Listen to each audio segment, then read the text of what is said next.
Hey, good morning, good evening, good night, good night. It is election night in America, and I am not using my mic system today. I'm using my regular voice here, and 'cause I just want to just hang out. We're just hanging out this evening. It is all about just hanging out and connecting with folks. Let me see what's going on in the Instagram world. Let's see if that's working properly. Let's get it going. And I think we're there. I think it says connecting stream software. You have too many things going on at the same time. I don't know. Let me see what's happening over here. Well, we definitely are looking at some interesting stuff that's happening on the screen. Oh, I guess I can't get my Instagram working properly. Hold on a second.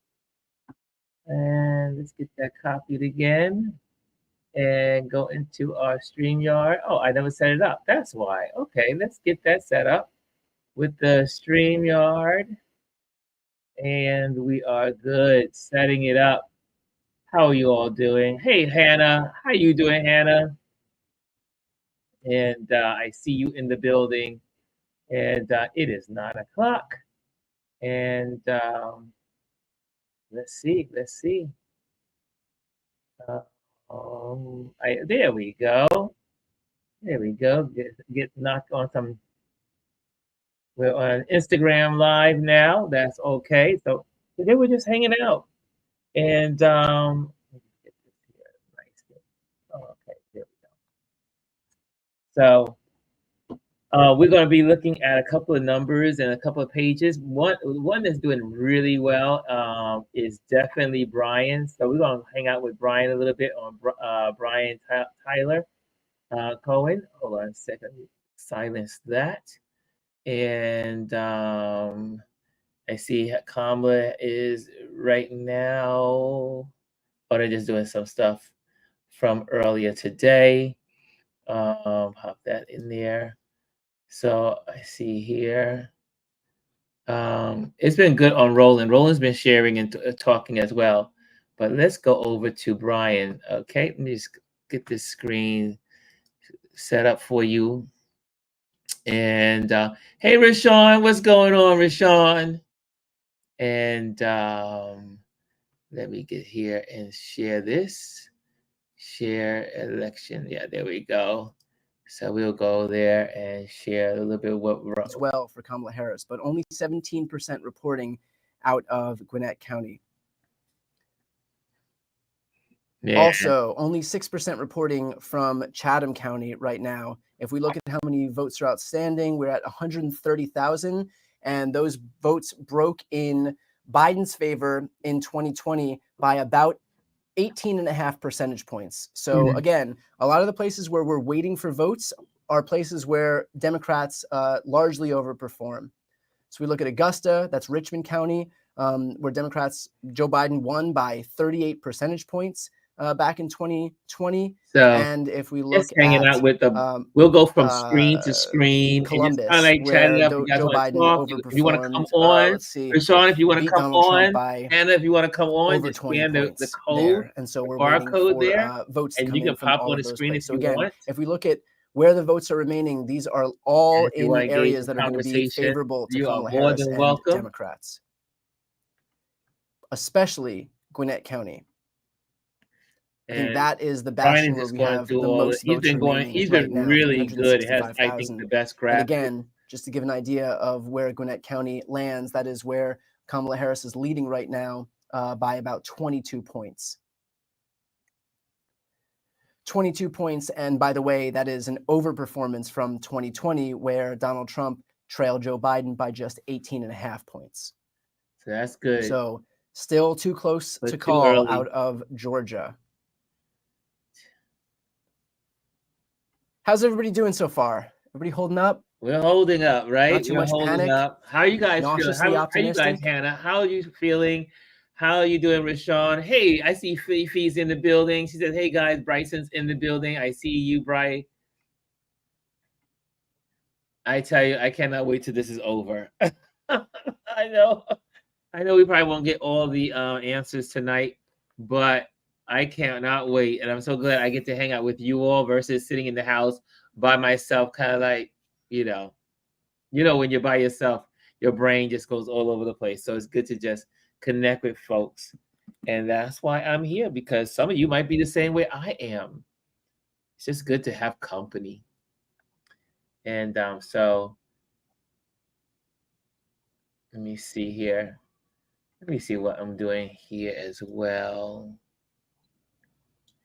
So this is doing the so they're doing something for Kamala. I think this is at the college. For those who are worried, do not worry. There's nothing to worry about right now. The fact is that we don't have enough numbers to make any accurate judgment one way or the other on how things are looking. We are still waiting on results from Georgia to be able to make any sense of an accurate prediction. We're waiting on results from North Carolina, out of Pennsylvania. So do not worry about it right now. We do not have enough votes to be able to panic.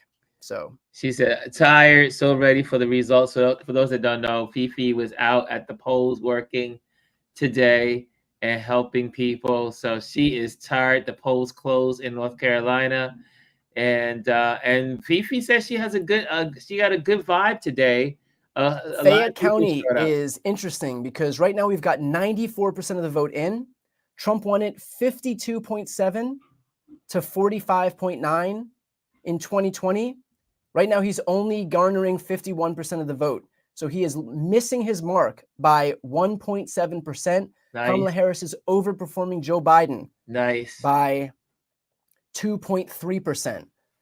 So that is a good result thus far in Fayette County, which is a bastion of Republican support, where Donald Trump needed to hit his numbers and needed to overperform Democrats, and he isn't doing that to the extent that he needs to. So some good news out of Georgia, where we have a high number of votes already returned. 4,800 votes still remaining, but some good news out of Georgia in that small county right there. There we go. Let's head over to Michigan. We only have 10% reporting right now. Michigan, I should note, once those votes come in, we'll see a little bit of a red mirage. Jazzy Jazz is in the building. I see you, Jazzy. Shortly, and then that lead disappear as the votes come in. It was in the population. Well, now we're together, where the so votes are you won't be right stressed. now, We're all together. So that's the beauty, and Grand Rapids, is that we're here together. So we are that's looking Wayne at the numbers County. together, so that way we we'll won't keep an eye on these counties right here. Wayne, you're less likely to Macomb, stress when you're in a group. Kent County. Hey, Kimmy's in the building. I see. She says, "Hi, all. So good to see you." And I see some folks over in the Instagram world. Again, for those who are just tuning in, if you'd like to support this live stream, the best way to do that is to hit the subscribe button. I don't do sponsorships or paid ads. I don't put any of my content behind a paywall. I never will. The only thing I would ask for is that if you're not yet subscribed, please hit the subscribe button. That's the best way to support this channel. Let me just make that all caps so that way you guys have it. Join us on YouTube at Ron Lewis Photos. Okay, let's take a look at the U.S. Senate and see if we have any updates or called races here. Nothing surprising so far. Some good news out of the U.S. Senate is that Tim Kaine in Virginia was able to hold on to his seat. That race has been called for the Democrats. That was looking like it would be a pickup opportunity, an offensive pickup opportunity for Republicans. That race has been called in favor of Tim Kaine out in Virginia. So some good news there. Not so good news down in Florida, where Democrats were hoping to pick off Rick Scott. And you can see here that his margin is certainly high enough that it doesn't seem like anything close to a race, as Debbie Mukersel-Powell trails Rick Scott by about 13 points. So big overperformance this is Brian in Tyler Florida, Cohen. which often one of seems my to be the case. favorite people in politics, and so I just wanted to introduce him to you guys, to him, and very good at following politics. What's going on in the Senate, what's going on in the Congress, what's going on with law, what's happening in the Supreme Court. An amazing political Let's see if we have any updates on the gubernatorial correspondent. maps. Nothing thus far. If you're just joining, you'll note that North Carolina, the race has been called for Josh Stein. Mark Robinson was plagued with some scandals of his own making in North Carolina because of some things that he posted on message boards and some things that he just said out loud, didn't even bother posting to message boards. So Josh Stein has been called for the gubernatorial race there, and that is a hold as far as North Carolina's gubernatorial seat is concerned. Awesome. We can zoom out now to the presidential race and see if we have any updates here. I can't believe Vermont has a Republican governor. So far, no updates on this front. We are also waiting for Nebraska's smaller districts to be called for the presidential race, and you can see thus far that we are still waiting on them.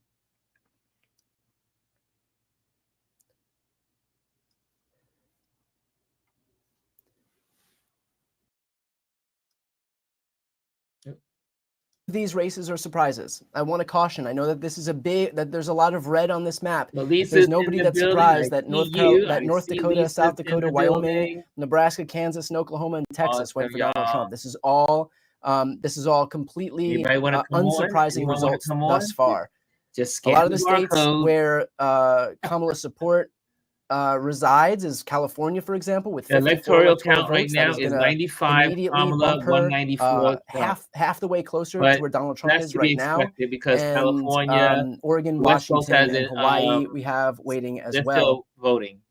And as soon as they call New Jersey, which I don't think is going to be too much longer, or the state of Connecticut, which I don't think is going to be too much longer, that will add to the vote totals also. So Connecticut is doing good. Kamala is doing great in Connecticut, so that's good. So we'll be adding. Let's take a look at Virginia and see where we're standing right now. The votes remaining in Virginia continue to be the Atlanta suburbs, Savannah, Augusta, and Columbus. So all of the Democratic population centers.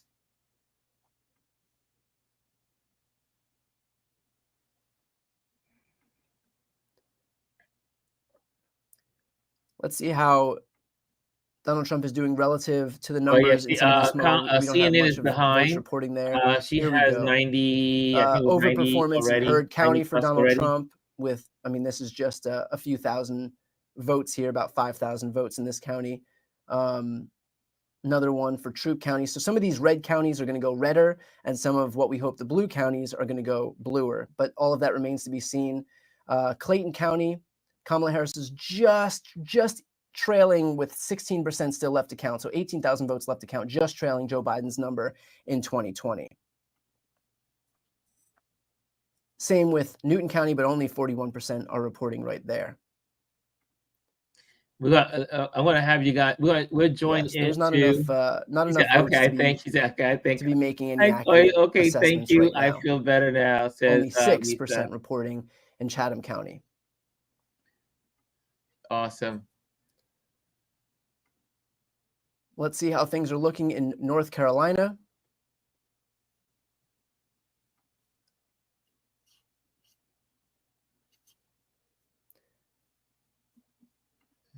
See here. Only 43% of the vote in North Carolina right now. So that's good. 43% in. Trump is leading. But so it is 9:15 right now. We should see some of these states get called shortly.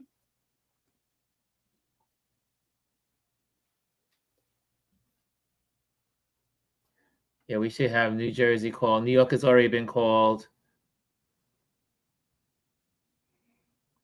Hey, Brian, what's going on, Mr. B? We hope. Douglas County. Georgia statewide is still 52-7. Douglas. So if we look at Douglas County right now, 95% of the vote reporting. Joe Biden had 62% of the vote. Kamala Harris right now was 65.5% of the vote. That's nice. Trump not meeting his numbers in Douglas County. So again, for a lot of these smaller counties that we've seen on the outskirts of Atlanta, where Donald Trump is beating his numbers, we're seeing some of the counties closer to Atlanta Kamala Harris extend her lead over Joe Biden's lead in 2020. So that's what we expect to see to compensate for some of these rural districts getting even redder. But this is with 95% of the vote reporting. So this is a good overperformance thus far by Kamala Harris in Douglas County. I see Brian, our Brian is at City Hall now dropping off ballots for the precinct I worked. Oh, wow. Nice. Nice. Hey, D-Tuggle, DT is in the building. What's going on, DT? DT's in the building. Sanathol. How do I say that? Santoi. Am I saying it right? KH. And I see in here some good news out of Georgia. Fani Willis has won re-election in the state of Georgia. Fani has won re-election. Good job, Fani. Good job. So some good news already. Some good news is happening. Fifi says Fani Willis winning re-election in the state of Georgia. Okay. Fifi says, yes, we just closed out our... I'm reading a projection that Democrats have won the Michigan Supreme Court race, flipping that court 5 liberal, 1 moderate, 1 conservative. Nice. So that is some good news out of Michigan. Yes.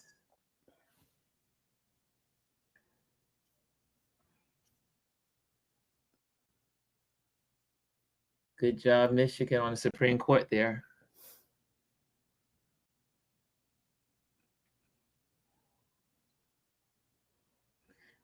So again, obviously you see that the suburbs are all reds in Georgia. So that's why you're getting that 52.7 number. They still have a lot to count. I think it's 39% of the votes are in.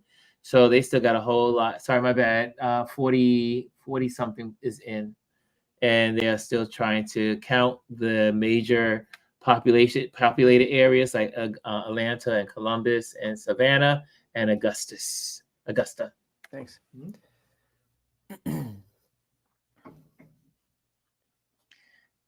Fifi, you're saying it. North Carolina will be blue. If North Carolina goes blue, that is going to help Kamala. Again, do not read too much into incomplete results. Yes. I cannot say that enough. I know people are going to look at maps that seem overwhelming.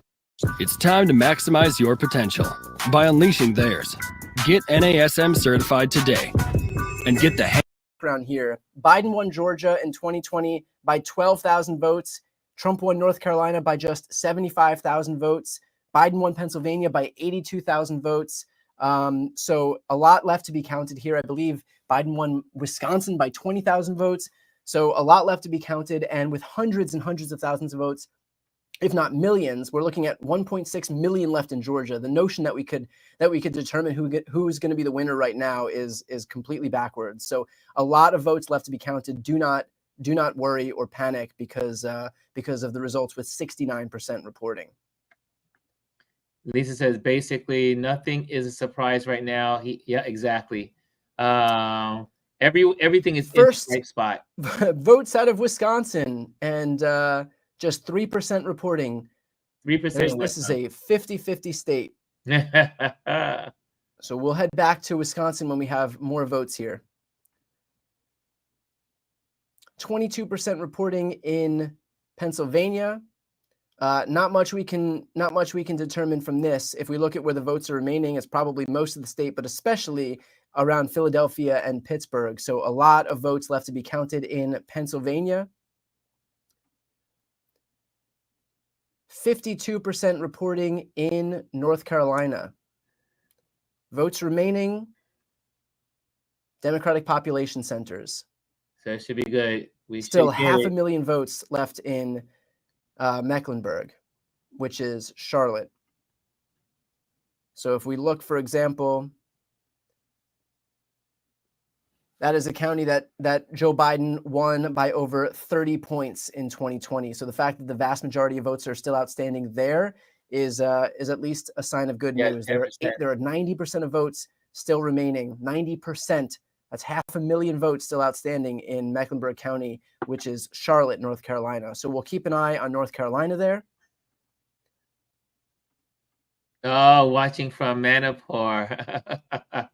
There you go, watching from Manipur. Let's see if we have any Senate races called. We do. We have New Jersey Senate race has been called for Andy Kim. Yes. So good news for Democrats. Held on to that seat that was previously held by Bob Menendez. Yes. Yes. Democrats are still holding on to seats, except for the one in West Virginia. And that's because still no gubernatorial races called other than the ones that we've spoken about before.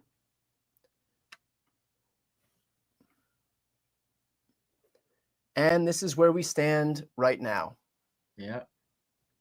Not much we can determine from this map. A lot of votes left to be counted. Lots. None of the swing states have been called. In terms of I know a lot of people are asking who's winning. No way to tell. There is no way to tell. It is still a jump ball. We are waiting to find out results from North Carolina, Georgia, Wisconsin, Michigan, Pennsylvania, Nevada, and Arizona.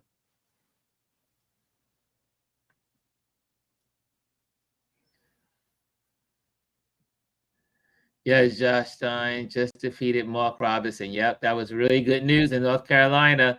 That Mark Robinson went packing. Goodbye, Mark Robinson. Let's take a look at the U.S. Senate race in Texas and see if we have any update there.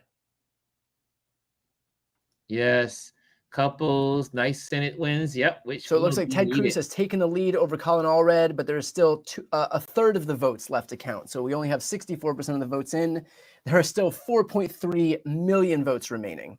And if we look at where the votes are remaining, obviously they are the Democratic population centers. We have 500,000 votes left in Harris, which is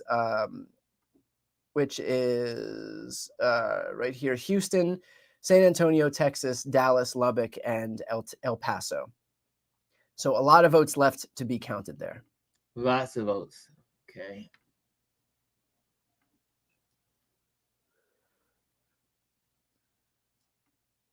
Oops. Okay, it looks like we have a call.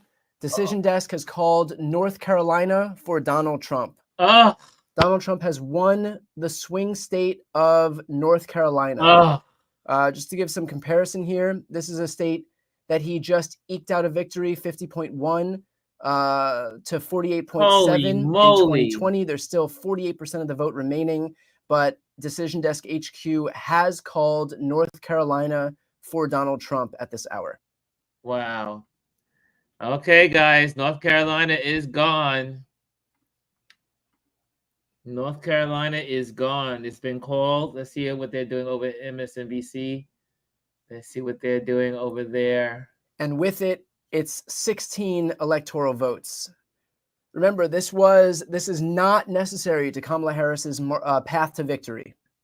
North Carolina is not required for Kamala Harris's path to victory, and Donald Trump did win it in 2020.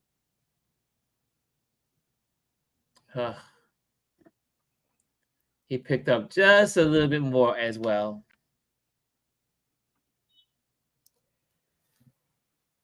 Not good. Well, we thought North Carolina could go blue. It did not. I do want to point your attention toward some results so far in Georgia. So it looks like thus far, the Atlanta suburbs are shifting 4 to 7 points in Kamala Harris's favor.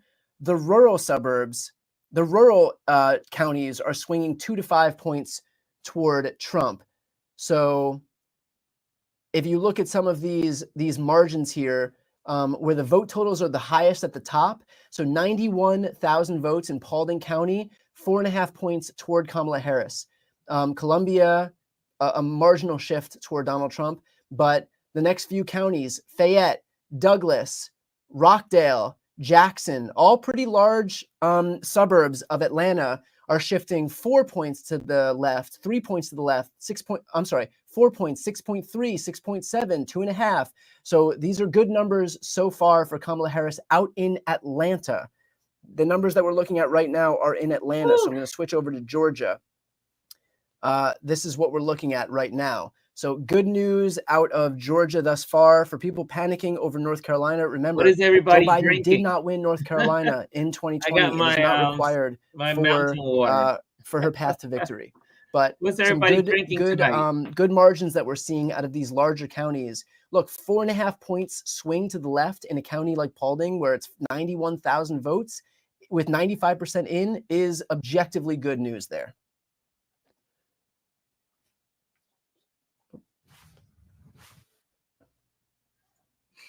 Okay. Okay. And again, the votes remaining, all Democratic population centers: Gwinnett, Henry, Chatham, DeKalb County. We'll see. We'll see. We'll see. So this is how it looks right now. This is the map as it stands right now. Normal. Has Ohio's already been called? I guess so. I believe we are going to have a call in the U.S. Senate race.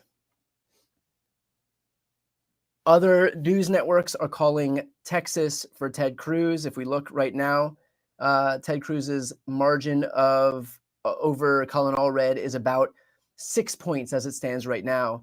I know that they cannot get rid of Ted Cruz. They cannot get rid of at least one network, Fox, has called Ted Cruz for the U.S. Senate in Texas. Oh.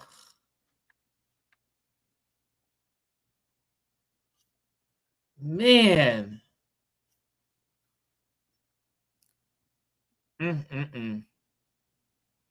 There's it would have been nice to have that Senate. That Senate there, the senator there. Dog it.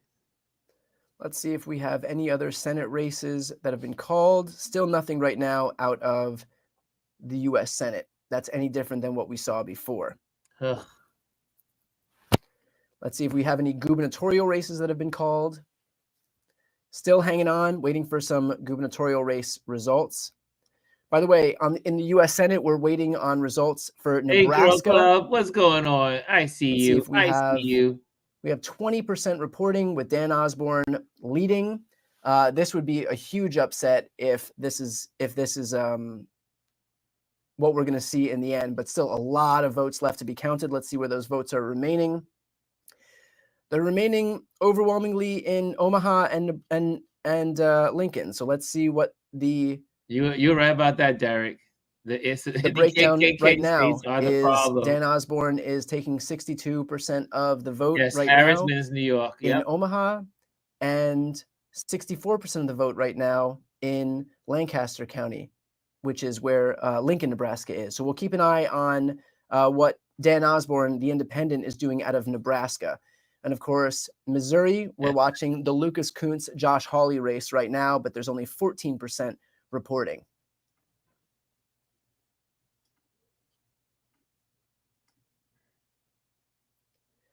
Colorado has been called for Kamala Harris. We can report that Colorado has been called for Kamala Harris. So that will add to her total now. She's at half of the electoral votes that Donald Trump is. Again, none of this is a surprise. Colorado, we knew Colorado was going to go blue anyway. No surprises.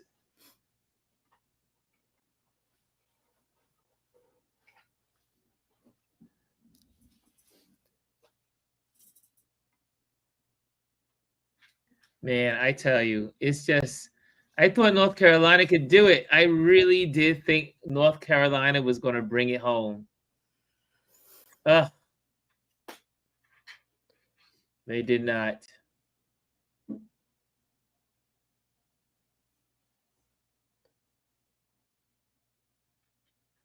I just wish people voted more.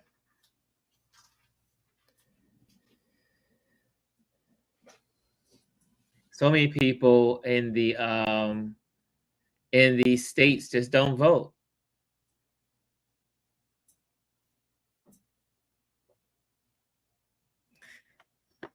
I mean, it's a shame that Ted Cruz continues to win when he does nothing for the people.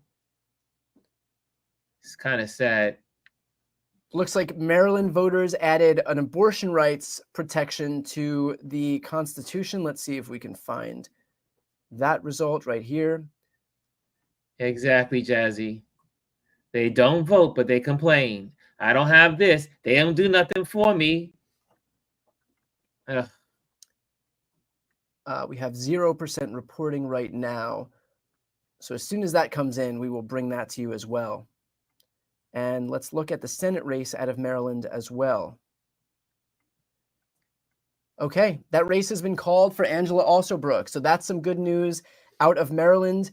Larry Hogan, an extremely popular former governor of Maryland. So for Angela Alsobrooke to win that state is a big victory for Democrats there, as they sought to wage some type of a pickup opportunity against Democrats in Maryland. So good news out of Maryland as far as the U.S. Senate is concerned.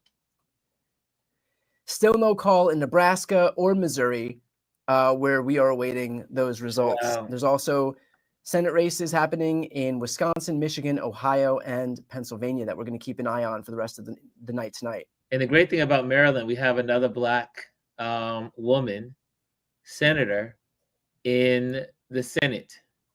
So that was really cool. Another Black senator for the Senate. Just a quick note for those watching right now, if you're not yet subscribed to this channel and you want to stay on top of my coverage throughout the entirety of this week until the election is called in all of these races, the best way to support this channel is to subscribe. I don't do paid ads or sponsorships or anything like that. All I would ask for is that you hit the subscribe button to support my work and stay on top of these live streams until the entirety of the election is finished here. So go ahead and hit the subscribe button right here on the screen. It doesn't cost you anything, but again, the best way to support my work, this live stream, and let's see what they're talking about over at the Roland Martin place. They're having some discussions over there. Let's check that out, and I'll show you some more things in a moment. Let's do that. Let's see what they're talking about. And this is Black.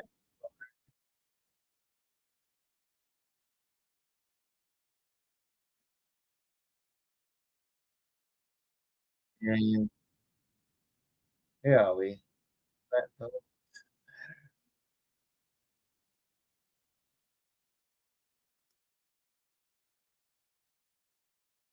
Here we go.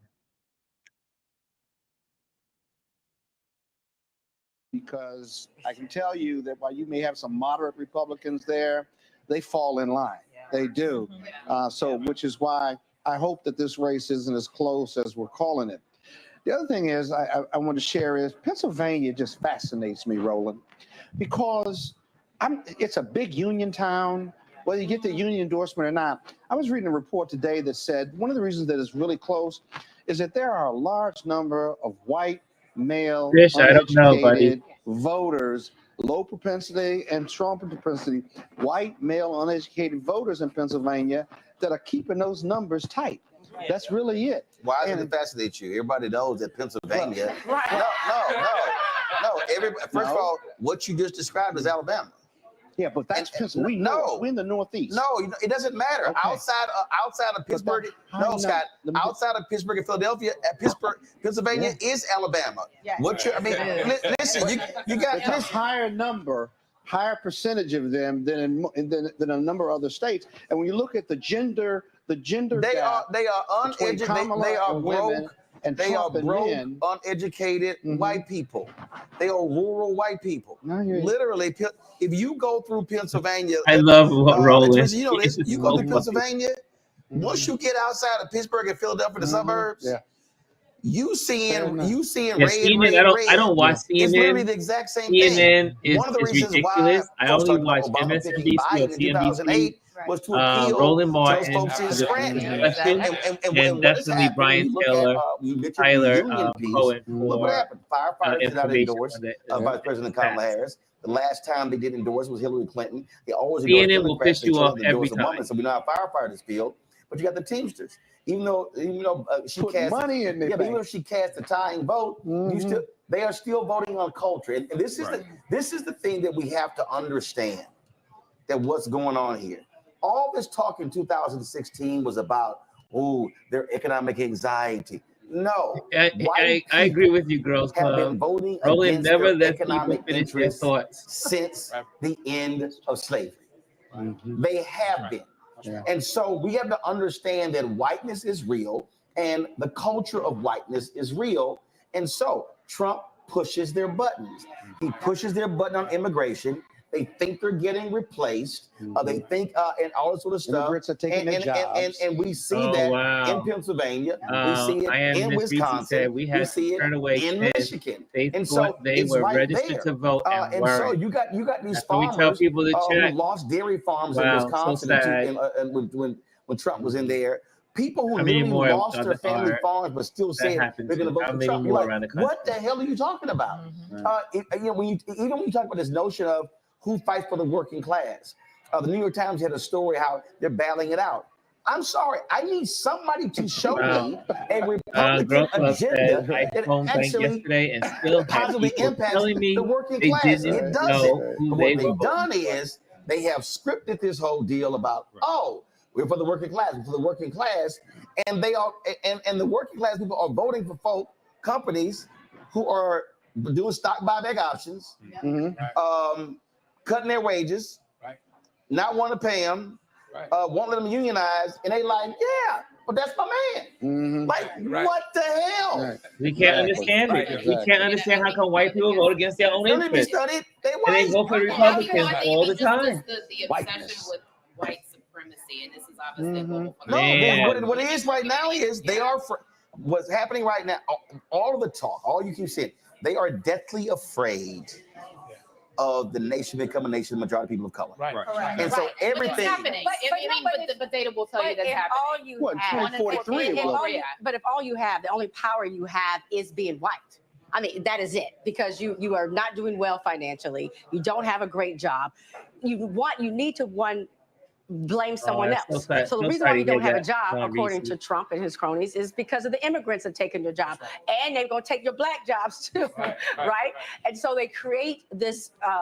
They create a fear, and they also create this. It's not your fault. You are not failing in America. It's somebody else's fault, and it makes them feel good about themselves. So it is all about whiteness and protecting whiteness, because the lowest black man, as we've always talked about, feels that he's better than the most educated, successful black man. And they don't want to let go of that. And divide and conquer has always worked. And it has always. That's why it works in Alabama. That's why it works in Pennsylvania. And so, there's bad news. You're poor, but there's good news. You're white. Yeah, let's talk about white. Let's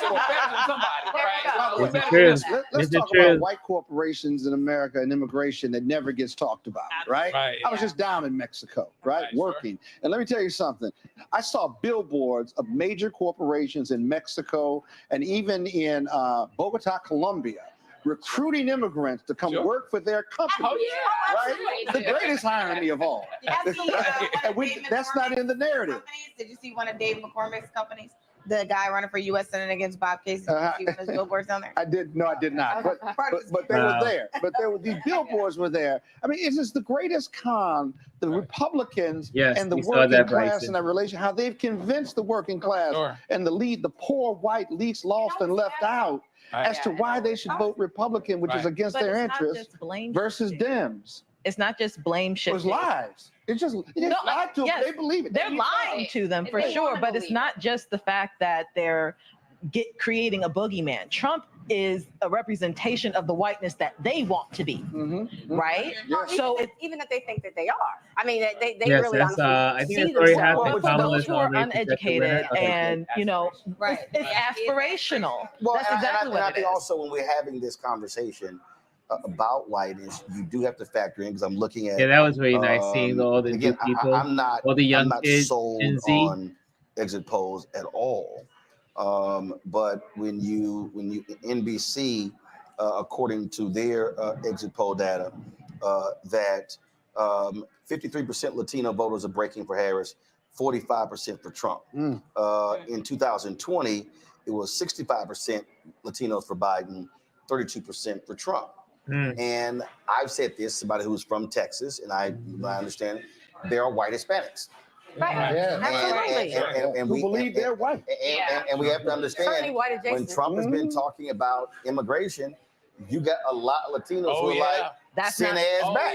Yeah, that's what's crazy to me. And so I You're think talking when we're having, how when we're in having the these Texas, the conversations, we're Latin saying people are black telling and they want brown. the We other gotta be lands real to go careful back because home. it's actually black, brown, white. Right. Mhm. But I mean, even the whole Puerto Rico trash, the whole comedian thing.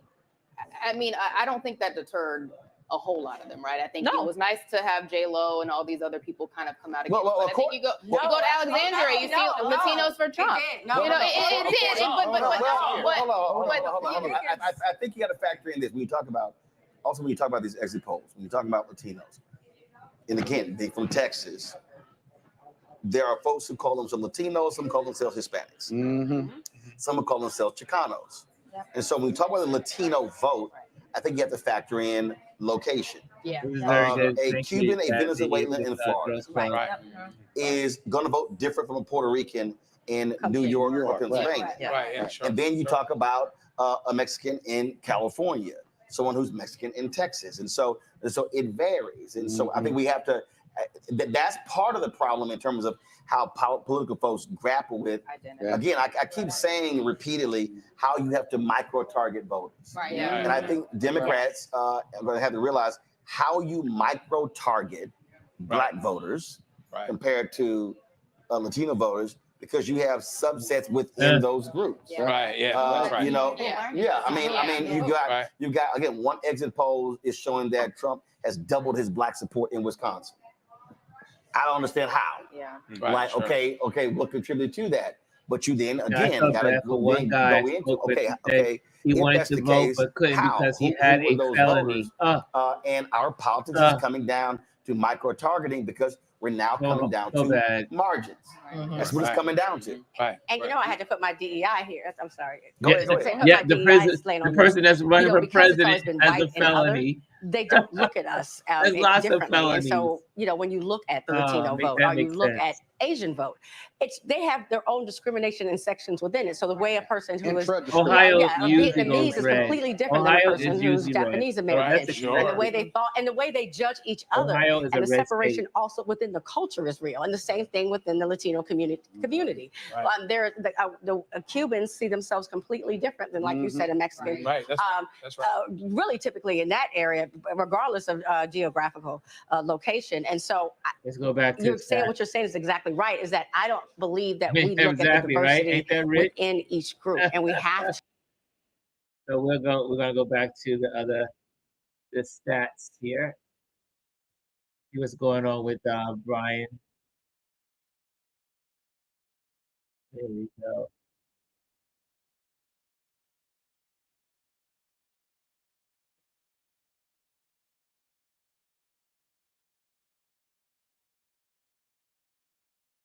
Have more of the vote reporting here. Nothing reporting out of Michigan's 8th, which is another one that we're going to keep an eye on, as well as Michigan's 10th. And this is one that only has 4% reporting right now. So let's head back to the presidential race. And we will go to Georgia.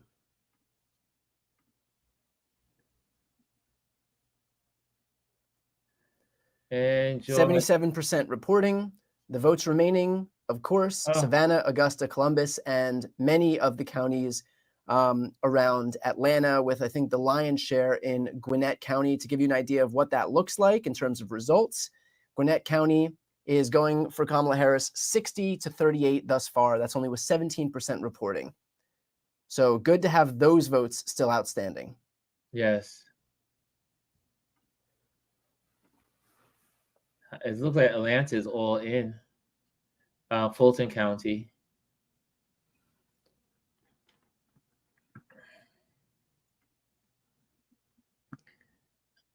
Yeah, Derek says Indiana is the red home of the Klan. Well, you know, the Klan began in Tennessee, but they're all there together. Let's see here. No other station that I have suffered. This is the presidential map as it stands right now.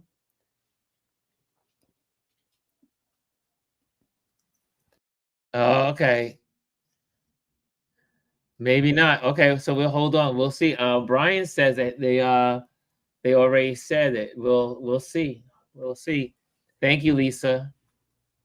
We'll look into that one. Hopefully, let's take a look at Pennsylvania. Only 33% reporting right now. And she has 51.5%. That's good. But if you look, the win probability is just about even, 51 to 49. And of course, that's important because Pennsylvania is the tipping point state. Yes. So right now, it's just about even. But again, if anybody's looking for anything to cling on to for some sense of hope here, it is the fact that Kamala Harris has a 1-point probability lead over Donald Trump in the state of Pennsylvania. A lot of votes left to be counted, though. But if you look at where those votes remain, Pittsburgh, Philadelphia, and let's see what Harrisburg, how that's breaking. So that's breaking in Kamala's favor as well. So what was it like? Good news that the votes that are outstanding right now are largely in areas of the state where they are favoring Kamala Harris. Okie dokie. And we take a look at Erie. 0 votes. Nothing in yet. Reporting from there. But that's going to be a very close county as well. Joe Biden only leading by a point in 2020. So a lot of votes left to be counted in Pennsylvania. But yep, Derek, hopefully, just by virtue of looking at where the votes are remaining in this state, that should give you at least some comfort as we head deeper and deeper into this process. Hey, Adrian's in the building. Adrian, New York City is in the building. Lady Adrian. For those just tuning in, this is what the presidential map looks like right now. Only swing state to go thus far is North Carolina, which was one of the 2 states that we expected to be called this evening. Brian still has it. This is not a state that Democrats have won in the past. This is not a state that Democrats have won in the last several cycles. The last time Democrats took North Carolina was 2008. So just to give you an indication of the extent to which this state was a reach. It's the fact that it was North Carolina. The list for Democrats was a testament to how aggressive they were being in these last few weeks of this campaign, but not by any means necessary to win North Carolina if we want to win this race.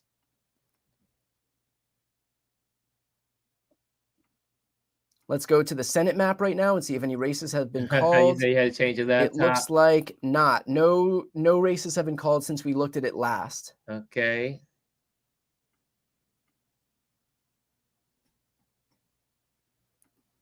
Reproductive rights initiatives. Let's look here at Nebraska. The Harris Fight Fund program was launched to put an end to Donald Trump's lies and conspiracies about this election. Let me give you 3 reasons. And we head over to Missouri.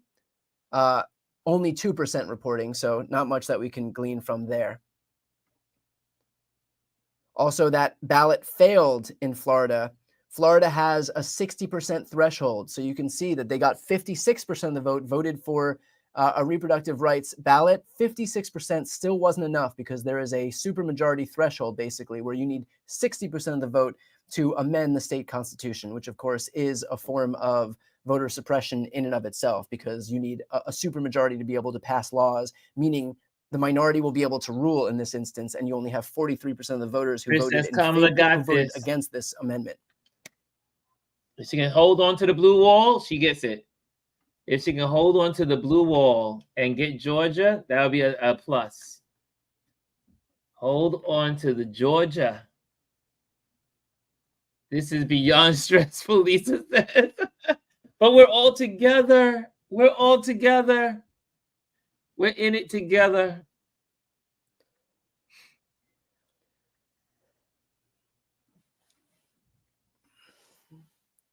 For those who need some good news,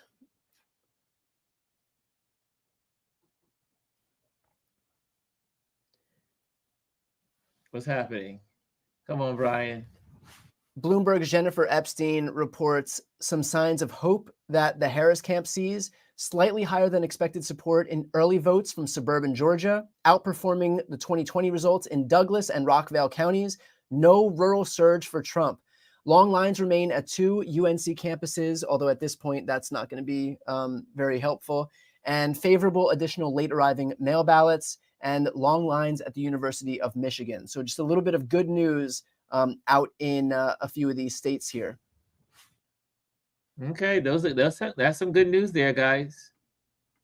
Hey, Leighton Mua is in the building. RFK Jr. dropped out of the race. It is 9 minutes to the hour. Almost 10 p.m. where we're going to see a raft of states close, including Idaho, Montana, Nevada, and Utah. I would not hold your breath for any result in Nevada tonight. Nevada may take several days to be able to count votes, depending on how close it is. I believe in 2020, we were literal days, if not close to a week, Nevada to finally get all of its votes in. 4 days. Wednesday, Thursday, Friday, and Saturday. 4 days. So Nevada could be a long one, y'all. Yes, Mascaro. Mascaro is in the building. What's going on, David? Blue Wall and Pennsylvania. Pennsylvania is part of the Blue Wall. We got to hold on to the Blue Wall.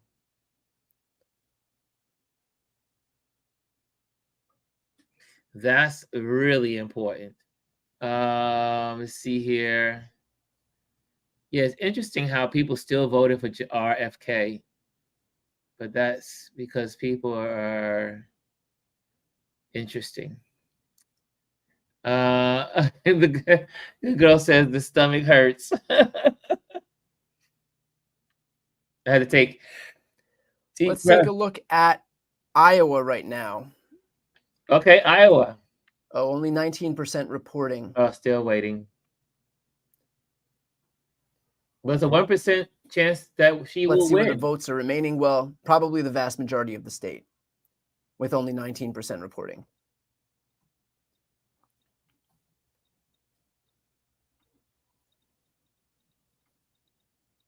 So a lot of these counties, these rural counties up here, 0% reporting, 0% reporting.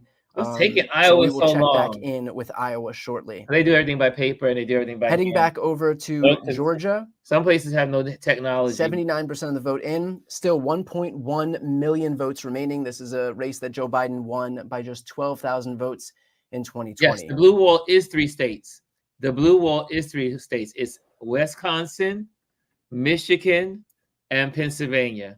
That is the blue wall. The blue wall. I can't believe Jill Stein is. Let's take a look at the blue wall states as they stand right now. So we'll start off with Wisconsin. Wisconsin. Right now, Kamala Harris leading 51% to 47% with only 28% in. Only 28. Head over to Michigan. Kamala Harris leading 51.9 to 46 with only 16% of the vote in. And of course, heading out to Pennsylvania, we're looking at Kamala leading 50.7 to 48.5 with 38% of the vote in. So that's a quick look at the blue wall.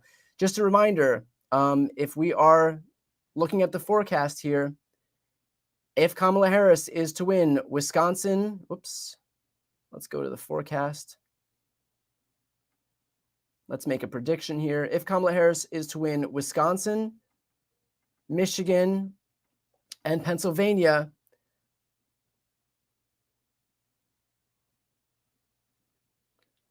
something happened to this map. Yep, because he included Nevada. What have I done to this map? Let's see. He accidentally included Nevada.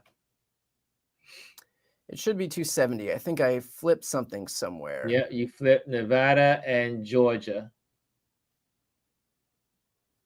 Let's refresh this map. And he also has Iowa in there. He has to refresh. So he got a little carried away, got a little excited. Hey, Noah is in the building. What's going on, sir? Oh, I don't think Kalani is in the building. You doing light? I'm in the dark, right? It's the evening. It's the evening. We're just having family time together as a community and doing this relaxing. 276. What else have I accidentally flipped?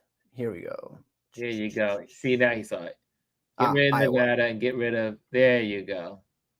So just with these blue wall states of Wisconsin, Michigan, and Pennsylvania, that would be enough to win the Electoral College for Kamala Harris. And then, of course, we're still waiting on results from Iowa, Georgia, Arizona, and Nevada. North Carolina has gone red for Donald Trump. So that is one state off of the board for Democrats. And that was a pickup opportunity, but it was not required for her path to victory. In fact, Joe Biden didn't win that state either in 2020. So let's head back to the live results here.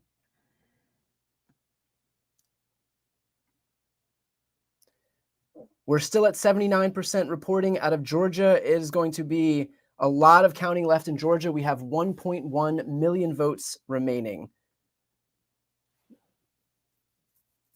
That's what the historical comparison looks like. Of course, it's not really too helpful right now, because if you look at the votes remaining, they come from these Democratic population centers of where Savannah is, Augusta, Columbus, Atlanta, and Atlanta suburbs. If you look at the main county where the votes are still outstanding, it's Gwinnett. And to see how Kamala Harris is faring in Gwinnett, it is by a 22-point margin here. So the fact that there are still 365,000 votes remaining in a county where Kamala Harris is beating Donald Trump by 22 points is at least some welcome news for Democrats. Yeah, North Carolina is gone. Thank you, by the way, for everybody watching. We've got about 100,000 people watching live right now, which is great. And a big thank you to Decision Desk HQ, which made this technology, this county level tech, available for live streamers for the first time. So I know a lot of people don't have the ability to watch mainstream media, don't have the desire to watch mainstream media. So it's very cool that we now have the opportunity to be able to get accurate, up to the minute information to everybody online on YouTube, where more people are watching anyway. With that said, just a quick note for those who are watching: if you want to support this stream, support my work, the best way to do that is to just hit the subscribe button. It doesn't cost you anything. It is, and I don't do paywalls or sponsorships on my channel, so that is the best way to support this stream. Yeah, what they've done, at least you said, but all the black counties are still left. What they've done is they already now we wait all the for votes to be counted. We checked in with the blue wall. So far, Kamala Harris is leading in all of them, but a lot of votes left to be counted so far.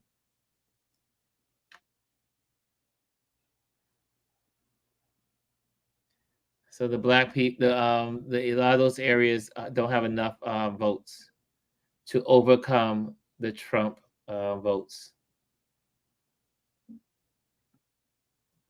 because everyone did not go out and vote. Again, if every black person, every person of color, every mixed Spanish person, white women got out there, North Carolina could have easily gone to Kamala.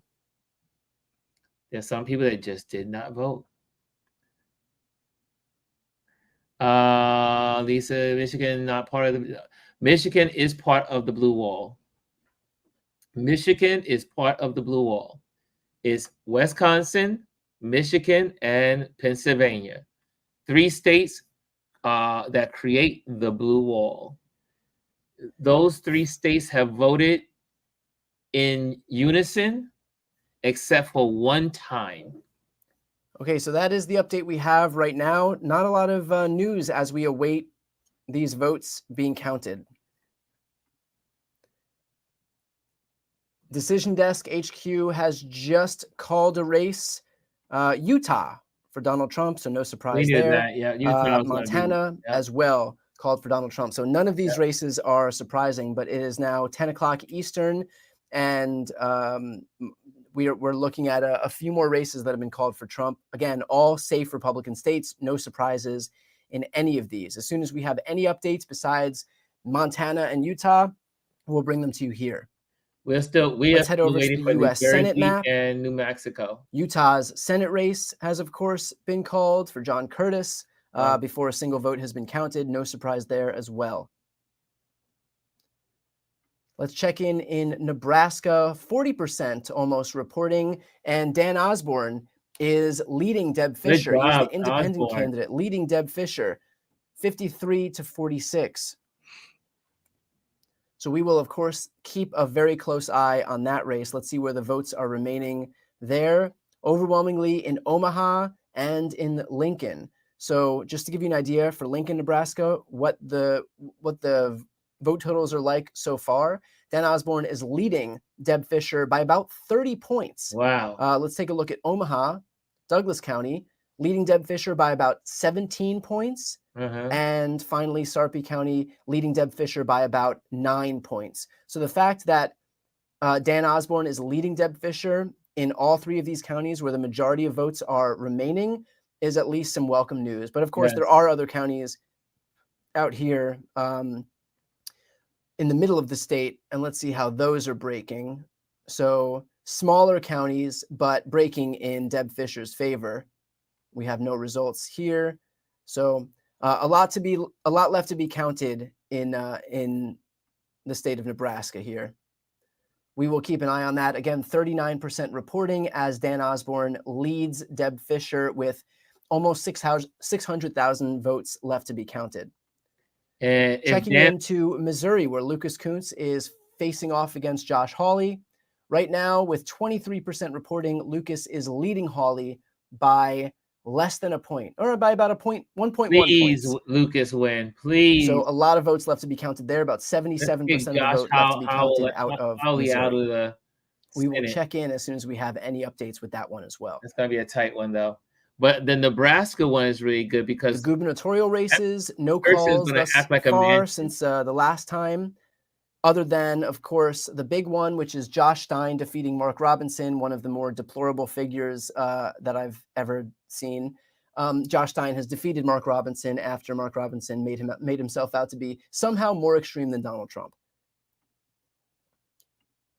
Let's head over to the presidential map once more. And most state votes by mail. So we are waiting for votes to be counted at this point. So you can get up, take a stretch. Still no call from New Jersey, although I imagine that will be that'll be called pretty soon. Just put some water on me.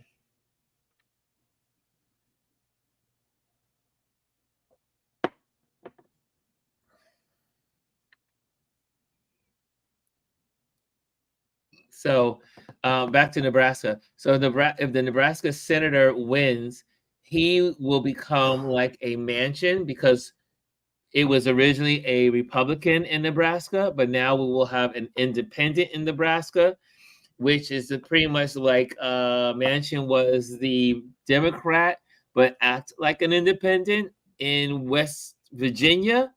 And so since Manchin left West Virginia, we have gained a Republican in his place. So it's almost like a swap if the independent wins. Decision Desk HQ has called a race in Colorado. Lauren Boebert has won her re-election in Colorado's 4th congressional district. So let's go to the House and we can head over to Colorado. Lauren Boebert has won re-election in the 4th congressional district. I don't know why it's not showing up right now, but they have made that call, and Lauren Boebert will remain in Congress.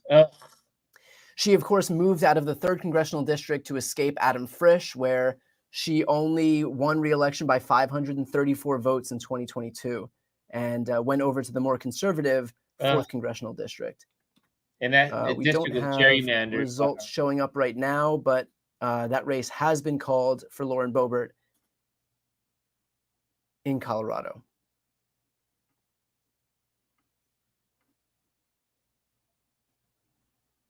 Of course, Kamala Harris has won the state of Colorado over Donald Trump. Worth pointing that out as well. So far, with about half of the vote in, she's beating Joe Biden's margin by about half a point.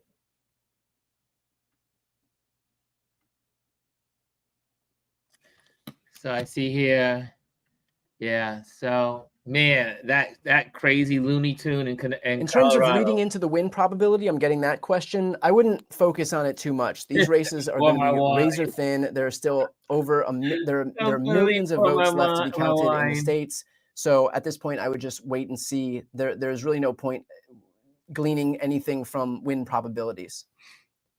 Miss Reese says, I need a drink. I need a drink. Oh, I know, Kimmy Kim. However, it's going to take some time for Wisconsin, Michigan, and PA to get their act together. We probably won't know that until tomorrow morning, unfortunately, when it comes to Wisconsin, because the Republicans blocked the ability to have their mail-in ballots counted before, so that way they will be ready for the actual time for them to do the tallies. And so now they have to wait to after, and you can thank the Republicans for that. For what reasoning, we still can't figure out why that would be. But like everyone is saying, it's just so maybe if Trump decides he wants to get out and say he won, like he did last time. For people who are worried about the Electoral College numbers, they are lopsided right now, but not bad. These are all exactly what we expected. Look, remember, we're expecting. These are exactly like he's saying what we expected. These are the same. Oregon and Washington, which will go blue as well. New Mexico will go blue as well. So do not worry about the fact New Jersey's electoral votes and Connecticut's electoral votes are going to bring it right back up to where we expect it to be. Just take a little bit more time to count these votes. All of those states are safe blue. So do not worry about the electoral vote differential right now. It's going to come down to Wisconsin, Michigan, Pennsylvania, Georgia, Arizona, and Nevada. Yeah. So those are the votes we're looking at. I'm not concerned about the fact that Trump is leading 220 to 108 in a bunch of safe red states. That's not really a concern at this moment. Happened like this with Obama. Yeah, exactly. Oh, Chris got good memory. Good memory, Chris. Exactly. It was just like this with Obama. However, though, Obama did win North Carolina. Obama did win North Carolina, and that was the last time North Carolina went for the Democrat. So, yeah. So it's a lot like Obama and Biden. Biden also, this was exactly where we were with Biden, is exactly where we are with Kamala right now. So no worries. We still got time. Adrian says North Carolina has... where the Ann Seltzer poll predicted I went to peek at CNN Trump and MSNBC. Losing by 3 points. Right now, only 24% of the votes being counted. Okay, so only on HQ has it been called. So and if we look at where these votes are remaining, it's probably going to be the majority of the state. Okay. So no point reading too much into this right now. But as it stands right now, it looks like actually it's been called. Iowa has been called. So a miss from Ann Seltzer, who hasn't missed since 2004. The state of Iowa has been called for Donald Trump. 24% in. So of course not on the pickup list for Donald Trump, but when the Ann Seltzer poll came out, that was kind of sent shockwaves through the zeitgeist here because she hasn't been wrong since 2004, but clearly overstated the support for Kamala Harris as Donald Trump is leading about 49.9 to 48.8. There's still 76% of the vote in, but this race has been called for Donald Trump, and that is Iowa. Again, not part of Kamala Harris's path to victory, but interesting that Ann Seltzer was wrong on a presidential poll, and she hasn't been wrong since 2004. She's never wrong. So that is the map as it stands right now. Iowa did not go.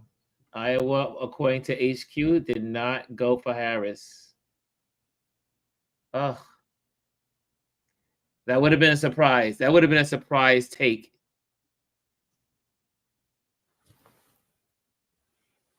I guess it will. It may not be a blue wave. We'll see. We still got time.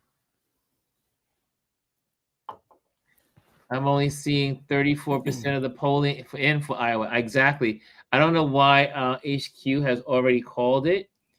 They may know something that we don't know, but I agree with you, Jazzy. It's only 34%, and I don't know why they called it yet. Same thing.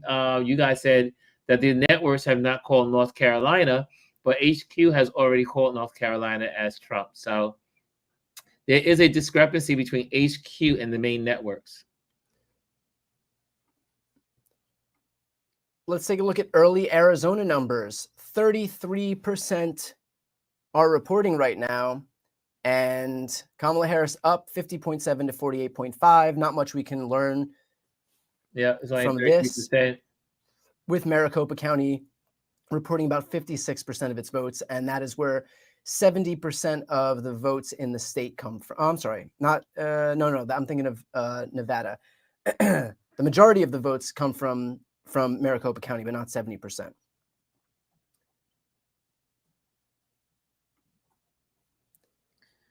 Okay, gonna go full screen on these results for a minute while I just stretch for the first time in 4 hours here.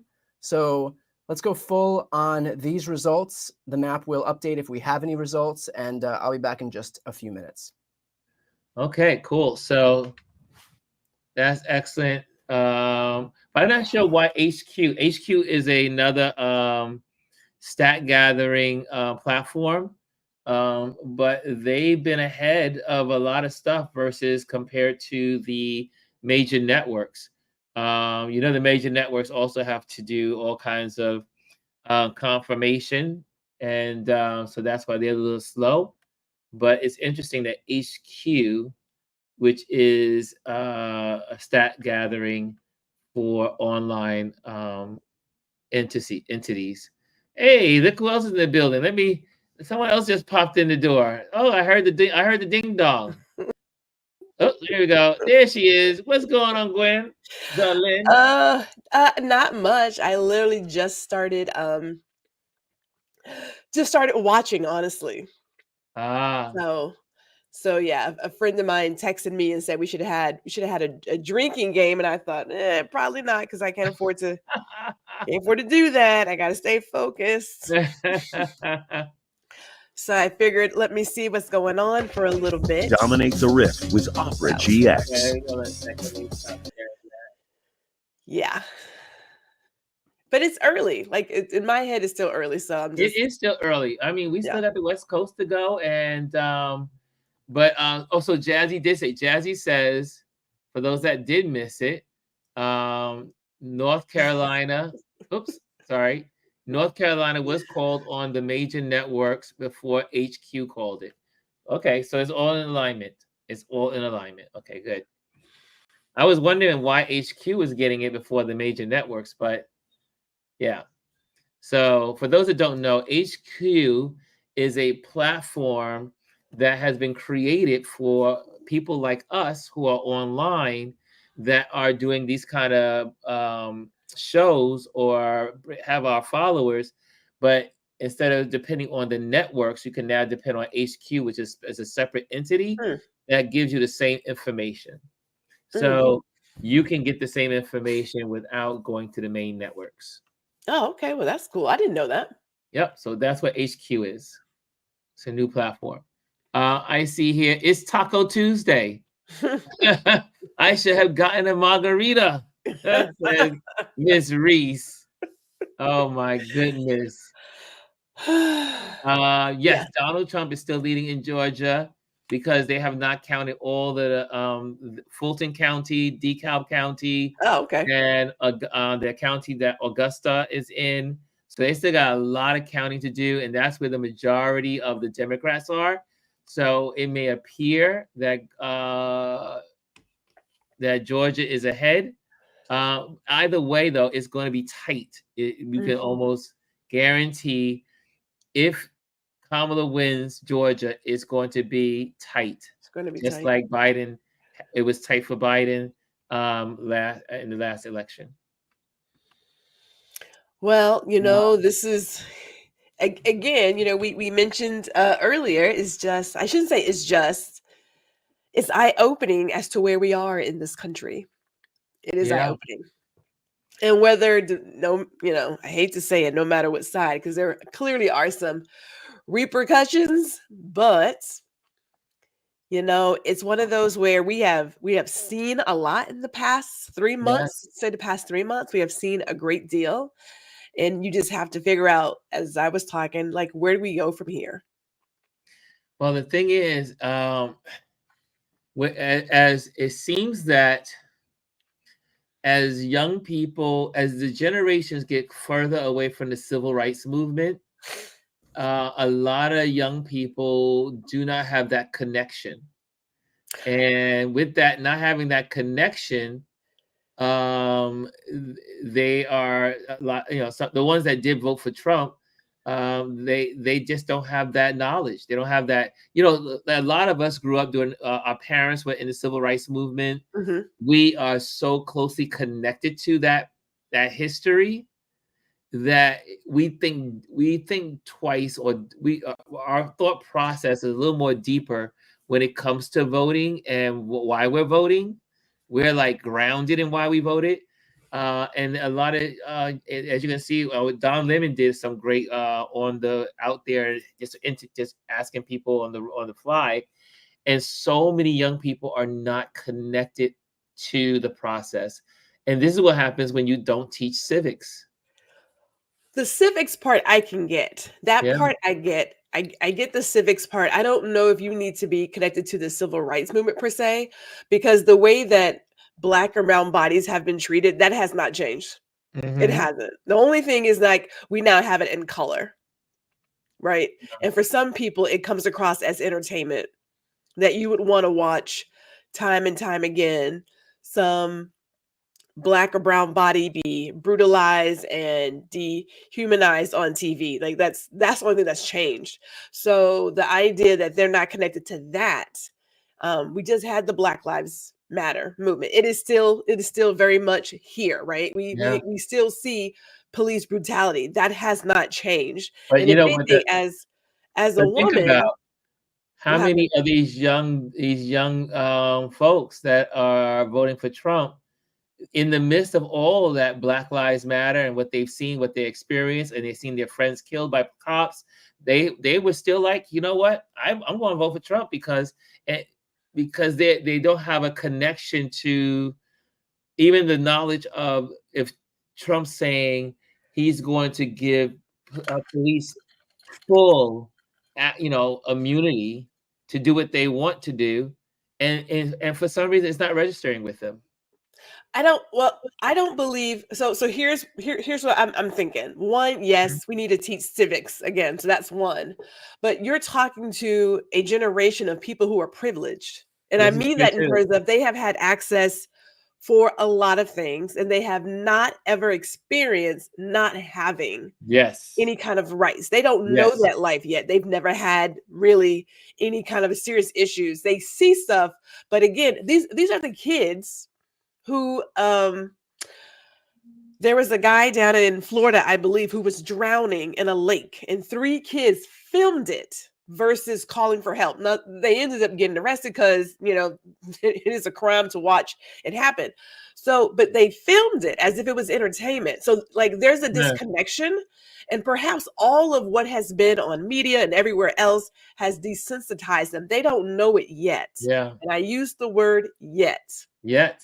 So if it happens to go down that way, there will be some learning, because until you've actually experienced it, you don't get it. Like, it's not registering for you, but everything has been entertainment.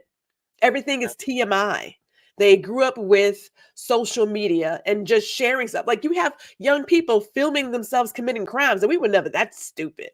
We were never that stupid to go on live and say, hey, we're all going down to 813 Main Street and we're going to rob the store. And we're robbing the store. We were never down to the smart to Gucci think shop. that check kiting was a TikTok hack. It's called a crime. Yeah. Right. So they life experience. I'm hate to say it, I'm putting it down to the area of nil. Like, they don't get it. And then when you get the real consequences, that you should not eat Tide Pods, you should not stuff your mouth with cinnamon. Like, you don't have to do all the things to learn. But this idea of losing your rights and losing access, if you were to ask the students at a number of these colleges who were who were using the resources on these school campuses that had DEI programs, UT Austin, right, stripped everything away. Ask those students how they feel now. Now, I've been reading the reports across the US about how these students don't have those resources. They are feeling that impact now. Mm-hmm. Right? So they're going to be the recipients of not. A number of Texas colleges are not on the list because of the environment in Texas. Now, some may say, oh, well, that's a good thing. If you don't know how to work in diverse environments, you are at a disadvantage. Mm. You don't get the life experience you need because the world does not look like you and all your family and all your friends. It does not. And you find yourself in a really jacked up spot, but that's a different conversation. So, you know, we shall see, but it's, I don't think it's about the civil rights movement per se. It's the access to I'm going to call it privilege. Yeah, I would agree. I believe both could be operating at the same. Both could be true. Because I think as people are, most of the younger generations are privileged. They are removed from the civil rights. They're removed from what's going on, and so they, you know, they just don't have it. They just don't understand to be without. And but you only get it. Jazzy's in the building. Whoa, let's get Jazzy. Yay, Jazz. If I may, you only get it if your family members pass it on to you.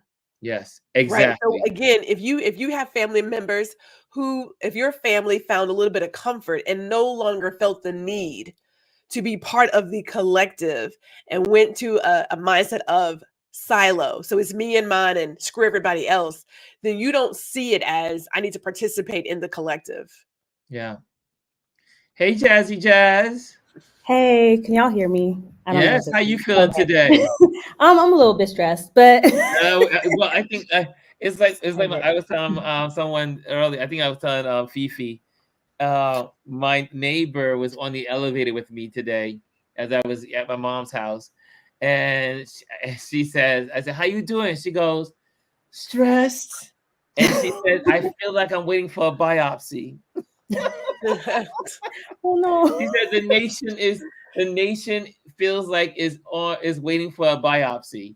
Like, what is it going to be? You're nervous, but you don't know if you're going to live or die, and you're just like on the edge. The whole country, I don't want to say the whole country.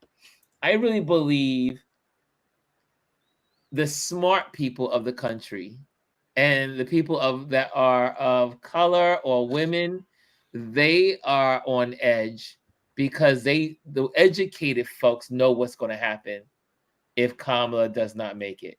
Yeah. So I agree with that. But I also want to say that there's a certain type of educated folk that are on edge. Because to what Gwendolyn was speaking about just a second ago, I think a lot of times we put the onus on,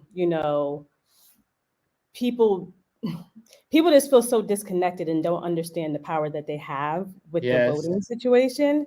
And I was talking to somebody earlier, and the reason why I wanted to jump on, because something that Jazz said earlier, it's kind of like people genuinely do not understand the power that they have with these votes. Yes. They really don't think that it matters. Yes. I had somebody tell me literally today, I don't care. And I'm like, do you realize in the state of Maryland, if we did not elect Also Brooks to the Senate, how that can sway certain money coming down to your states? Yes. Do you realize that if you do not vote for Kamala in this election, things could drastically change? And people are just kind of like, I don't care. And it has to do, yes, you have to have the civics teaching, but like Gwendolyn said, I'm lucky and I'm blessed. My mother made it a point to take me to the polls when I was a kid. Like, that was a thing for us. She literally was like, okay, get up, get dressed. We're going to go to the polls. She made us go. And I remember one time I asked her, I was like, well, I'm 4, or I was like 8 at the time. I was like, I can't do anything. So why are you taking me here? And she told me, she was like, because you need to understand the power that this one action has. Mm. And I think sometimes so many people are just like, it doesn't matter. It doesn't, anything that I do is not going to change anything. And I'm like, but it will. If you I always say, today we are electing a president. Tomorrow is when the work starts. Yes. And we forget that part. We're like, okay, we elected a president, I'm out. Done. No, like you literally have to then follow up with these politicians and keep your foot on the gas and say, hey, these are the things that you said you were going to do. And now I want you to actually do them. The reason why they don't is because we do not hold them accountable. Yep. In my organization, like one of my past international presidents, she said to us, she was like, I am nothing without you. Kamala is nothing without us, the people. That's why she says for the people, because it's the people that set the rules for her, not the other way around. But the reason why we allow that to happen is because we don't actually follow up with these people. We're just like, all right, high five. It's over. And then get mad when you don't see any results. So I want people to understand the importance. And like y'all were both saying, people don't get it. Some, and not all, a lot of the younger people, I think, understand more than we realize. I think it's because it's also some people our age. I mean, think about how many people our age do not vote. Yeah, I will say, older. I think people my age, like the 25 to 45 range, they're the ones that are kind of confused, if I'm being honest. Really, I would say the 30 to 45 range are the ones that don't show up the way that they need to. And they're the ones that actually should be showing up the most, because guess what?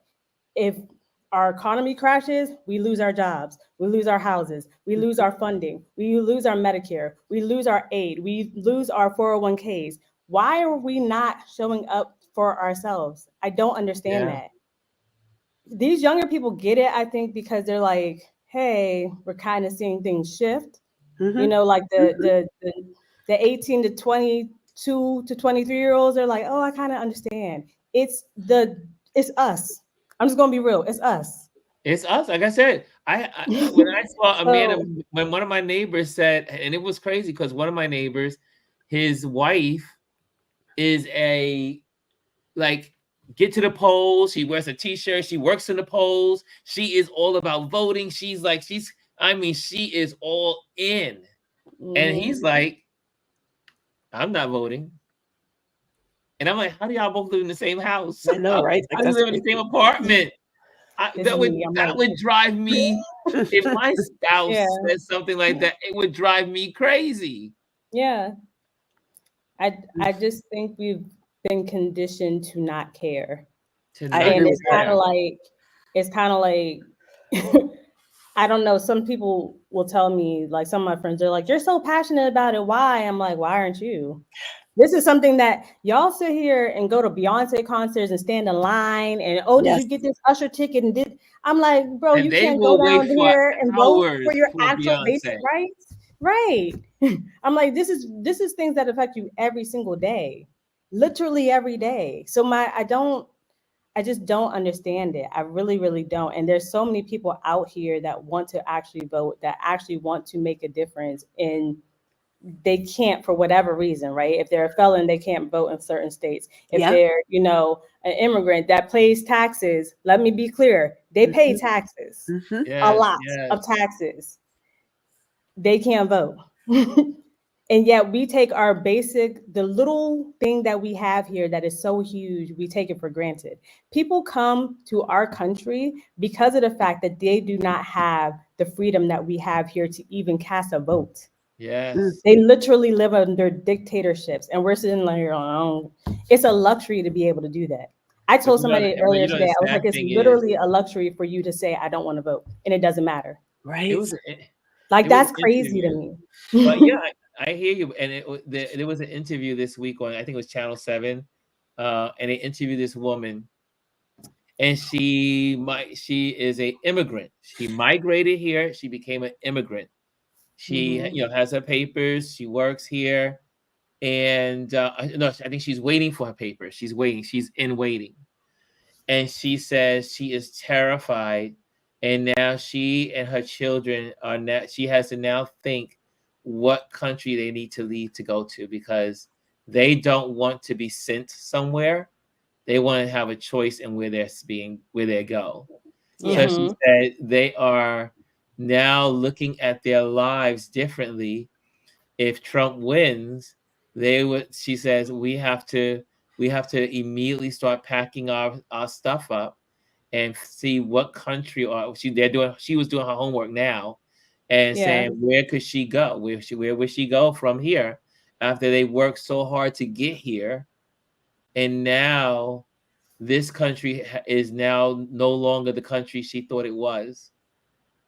So I mean, but again, when those that don't hold their democracy priceless, or I said with precious arms, they lose it. Look, I mean, and democracy is on the decline globally. People don't realize this is not just America. This is happening globally. People are saying we don't want democracy any longer. Well, it has a domino effect. I mean, I think for those who can, and I know we talked about this because I have grandbabies and stuff, right? So again, if let's say it goes the other direction, we're not leaving. Yeah, this place, right? I have kids here, so we're not leaving this place. But even if, let's say, someone was, this is a domino effect. If it impacts one, it impacts all. And what happens in America? It's like people in Europe are terrified of this election because they know if Trump wins, NATO is over, and the tanks are coming through, and it's not going to end at Ukraine. It's going to go from Ukraine. It's going to go to Poland. It's going from Poland next to all the little states. So please say that again, because this is a thing that I think people don't understand and that are missing the point of why we're sending money to Ukraine in the first place. It is not, most people don't realize when this started, Ukraine was not a part, they're not a part of NATO. No. That's right. Like they're not a part of NATO. And the reason why we are helping them is because we do not want them to infiltrate our NATO allies. Yes. And so, because if that happens, then guess what? We then in turn probably have to get involved, i.e. send our troops over there. Which is what they are trying to avoid. Yes. People do not understand that. People don't understand how budgets work. I implore everybody on here, if you truthfully do not understand how the government is run, please, for the love of everything, go look up parliamentary procedure and look up specifically Robert's Rules of Order. That is the book that the Congress uses, and that is the rules that they use in order to do and get things done. Yes, there's a constitution. Yes, there is, the amendments. Yes, there's a bill, all of that. But if you don't understand Robert's Rules of Order, then you don't understand why they're putting money in the defense budget and they cannot move that money over and just say, okay, now we're just going to give that to the homeless. That's not how budgets work. It doesn't work that way. You can't do that. It's not like your home budget where you're like, okay, well, I brought them shoes yesterday and I know I put $200 in a savings account, but I'm going to take that out because it's my money. That's not how that budget works. They can't just move it like that. And I need people to understand that, because a lot of times when I talk to people, they're like, well, they're sending money over there and they can solve the issues. And I'm not saying that they can't, because they can in a lot of ways, right? I'm not saying that they can't. But what I am saying is stop equating the two things, because the two line item budgets don't equate to the same thing. A defense budget has nothing to do with the HUD budget that they are doing for housing and all that other stuff. You can't understand that. You can't. But and you can't say. But it's also when people say, "Oh, they're sending money over to Israel. They're sending money over to Ukraine, and they're getting all this money," and they're not. They're getting. They're getting, it's almost like a voucher to purchase American weapons, or they are getting our old weapons that we're giving to them by voucher that they're paying. So the Congress says, we're going to give you this money, allocate this money for the weapons, but they're purchasing our weapons, which now employs American citizens to make more new weapons. Exactly. They think because again, people don't understand that money is going into American pockets. Yeah. It's not going overseas. The dollars don't go to. They don't. No one's writing a check and say Ukraine. Here's a $100 million. Right.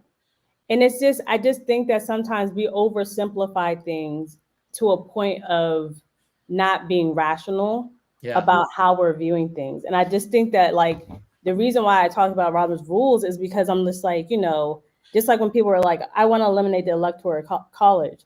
I said, it's not that it can't be done. It's just that there's no interest from these smaller states to do so. You need 2/3 of the Congress to do that. Need 2/3. And unless you infiltrate those states with third-party people, it is not going to happen. Nope. So you have to just like, those are the things where it's like, be sensible about what you're asking. It's not that you can't have them done. It's that if you really genuinely want something like that done, hey, tomorrow, instead of just going to sleep, then you you collect your people. Stacey Abrams, what she did in Georgia, she said, okay, I lost, bet.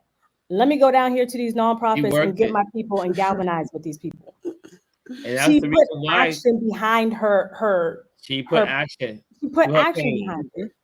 Her loss. Yeah, and I just think that people have to see that and understand that. And if you don't get that, then it's kind of like, okay, are they calling?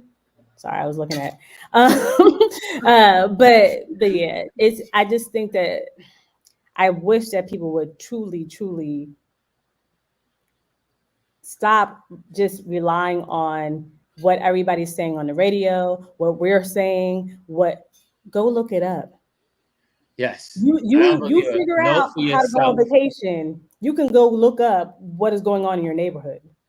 Look it up. Yes. So yeah, that's all. No, that was good. I love your 2 cents. Your 2 cents are worth a lot.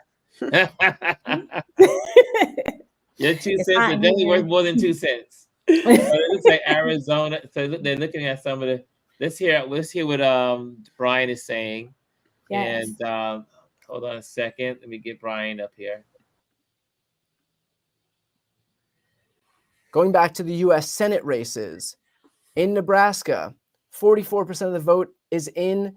Dan Osborne is holding on to his almost 5-point lead, 52.3 to 47.7. He is the independent candidate running against Republican incumbent Deb Fischer. So we'll come back to this. And we've got 500,000 votes left to be counted in Nebraska. Seeing how Lucas Kuntz is doing in Missouri against Josh Hawley. He is down about 5 points here, with only 37% reporting. So we'll keep an eye on that. And of course, we have Senate races in Wisconsin, Michigan, Ohio, Pennsylvania, and Montana, as well as Nevada, Arizona, and Missouri to keep an eye on as well throughout this evening. So we'll keep an eye out for any updates as they're called from Decision Desk.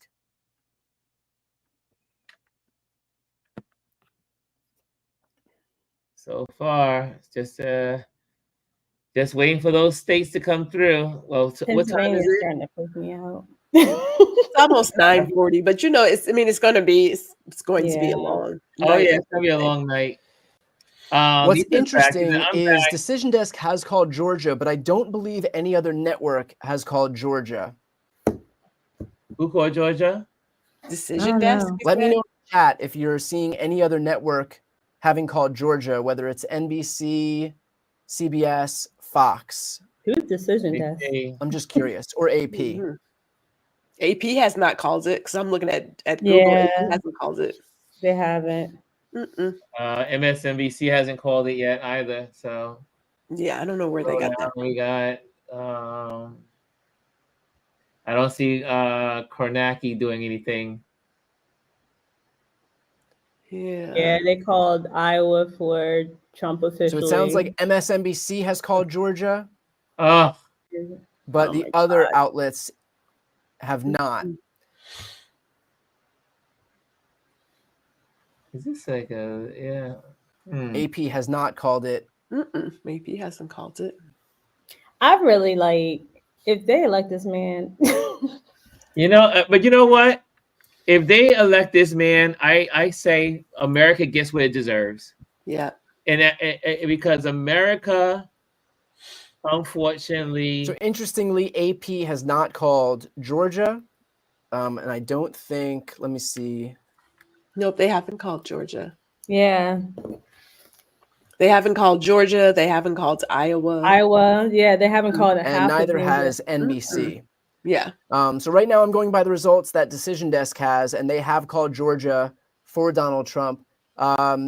Remains to be seen what happens, but as of right now, the information that I have in front of me is that Georgia was called by Decision Desk HQ. Okay. I don't even know how they could call Georgia. It is. Let's see what the New York Times are waiting for some of these. Yeah, like you still have. Yeah. They have also not called Georgia, so. I would think at something this close, I wouldn't be quick to call something, but right. And what they also do, they look at how many votes are outstanding versus what has already been counted. And if the outstanding can't reach the what's been already counted, then they call it. Yeah.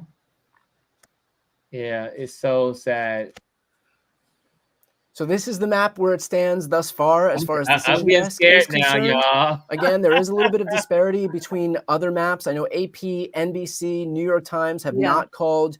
Yeah, they Georgia. only have 210 on his. I also know that for her. they haven't called North Carolina either, which Decision Desk has called. Neither has NBC or I believe the AP has not called. The AP hasn't called it either. So Decision Desk HQ has called these races. So this is what we have right in front of me right now. But again, the path to victory has remained the path to victory all along, and that is Wisconsin, Michigan, and Pennsylvania. And I do expect that those will take a long time to count.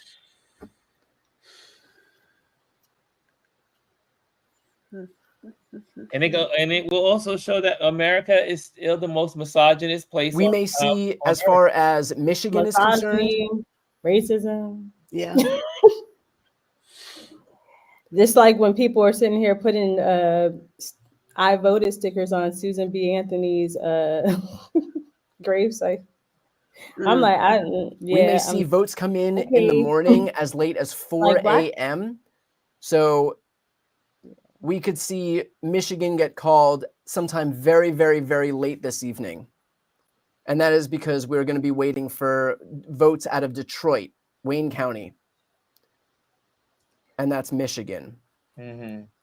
And if we look right now where the votes are remaining, right there, we can see 782,000 out of Wayne County, which is Detroit, and almost 500,000 out of Macomb County. Wow. Anyway, I'm going to stay optimistic. And Kamala Harris is leading in Macomb County right now. Let's see how that compares to Joe Biden's margin in 2020. She is exceeding Joe Biden's margin by 6 points, but only 12% of the vote reporting. If you look at Detroit right now, exceeding, but only 6%. I don't sleep on a good day, so yeah. Grand Rapids, Kent County. She's like, it doesn't really matter to me. She's exceeding, but only 31% reporting. So a lot of votes left to be counted in the state of Michigan.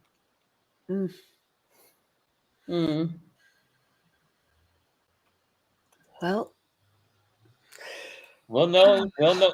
We should know tomorrow, though. Yeah, for sure.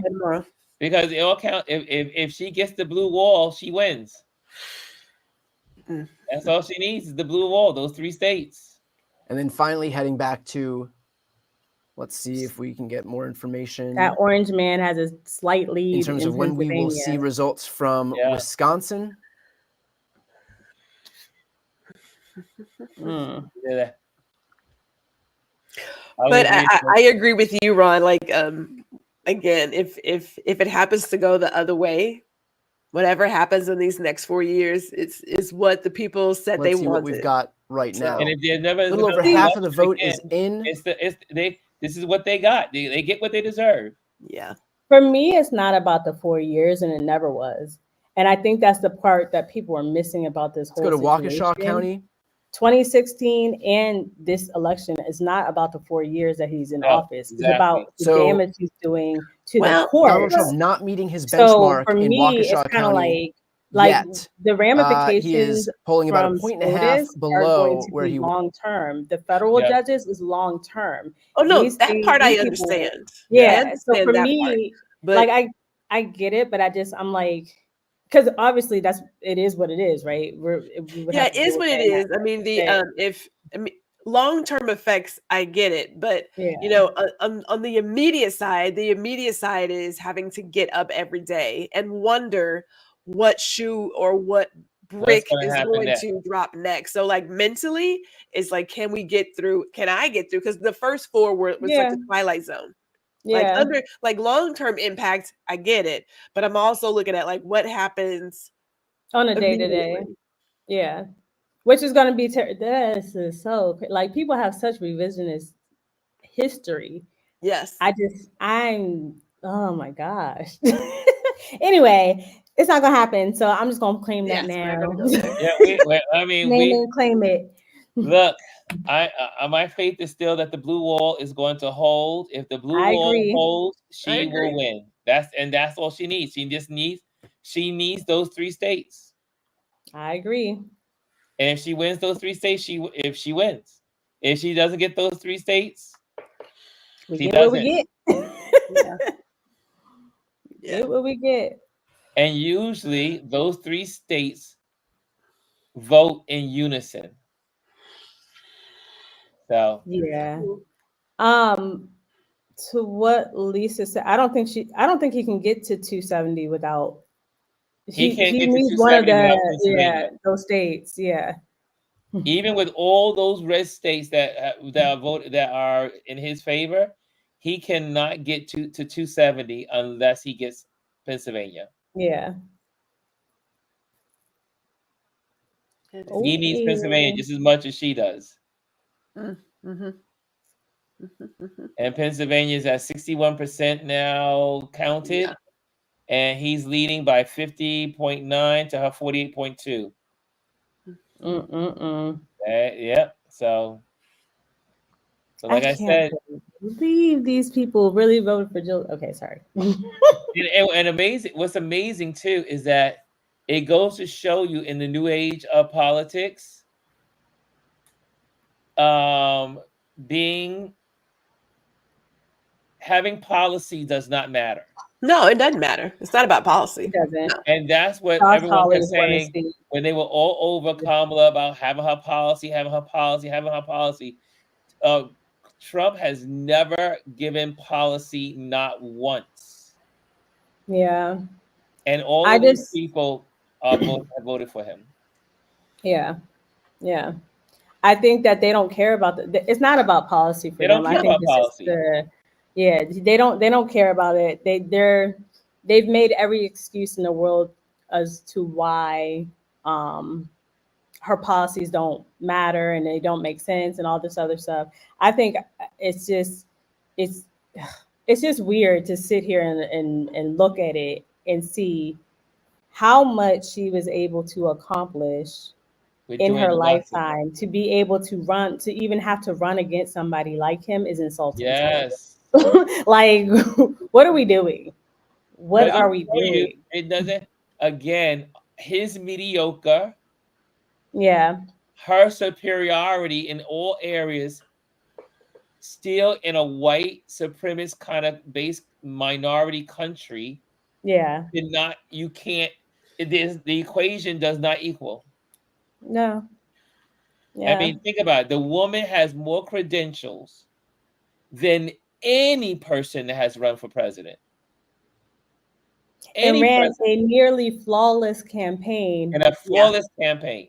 Like, what do we do? Like, that's the thing for me. I'm just like, she picked up and seamlessly ran a campaign. So I just think this kind of like, there's nothing.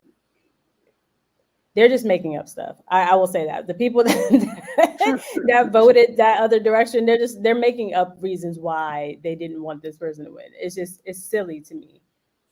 Well, I don't think they're making up the reasons. We know the reasons. Oh, no, I mean, I know the reason that they're making. Yeah, it's just Some of us are not as confident in saying exactly what it is, and others of us who have experienced it and know it very well are like, "I'm going to help you say it." So it's racism. I'll just say it for you. Yeah, it's racism. Yeah, it's the misogyny. Yeah, it's just all of it. It's just perplexing. And this would be the first time. I mean, take it that most we've had presidents who were bad presidents in the past, but this is the first time in American history that this country voted for a felon, a criminal. That's how deep it goes. That's how deep it goes. That's how deep it goes. That's how dedicated they are to that versus what could actually be good for. Yeah, you got a person out there giving joy, giving all the stuff. I mean, I don't want to sound like we're defeated, but I'm just saying this is this is what she's up against. Yeah, and it goes to show you too that there's a portion, because the people of color that voted, they're the pawns. They don't even know they've been used in some cases, for most cases, because they're not educated. They choose to be, ignorant or whatever. But the powers that be, they will burn down this country before they let people of color rise up again. But I don't think it's about education. That's it's not education. It's willful ignorance. It's willful. It's willful ignorance. But you gotta think, like, at the end of the day, people are just going with what's in their gut and what's been programmed for them. That women are not fit to lead. Women can't do this, or oops, she's Black, she's South Asian, whatever it is. That these are conscious choices. I just feel sometimes whenever we say, "Oh, but they're not educated," it's a cop out. I'm not giving anybody a pass for the bullshit. Not happening. It's not happening. You're at a place where you know exactly what you're doing. You have said these things out loud. You said them in your public, private spaces. You know exactly why. It doesn't even matter. It's like, no, I don't. It doesn't even matter. It's because she's a woman. Okay, great. Now that we know that, just go ahead and own that. But that's fine. But the whole idea of when they're not educated, they choose not to be. These are still choices. In fact, you can still be educated and still vote against it. You got women who are like, no, she shouldn't be a president because. Now that you should vote because she's a woman, but like you do want your rights, don't you? Like you do know you're voting against your own rights. Like I told somebody the other day, I told somebody, I said, I'm not voting for Kamala because she's Black or a woman. Like that's not why I'm voting she's the for better her. person. She's the better candidate. Yeah, she's literally the better candidate. It doesn't help for me that she is Black and that she's a woman. That's nice, but it's about her policies. Because if she was the same person and saying the same, she was the same as that person and was saying the stuff that Orange Cheeto man is saying, I daggone sure wouldn't be voting for her. Yeah, so it's not about that. And I think sometimes, like, I will say, this is, for me, I'm a big proponent on like language and what we say and how we say it. And I think what was happening, even with when it came to Obama, right?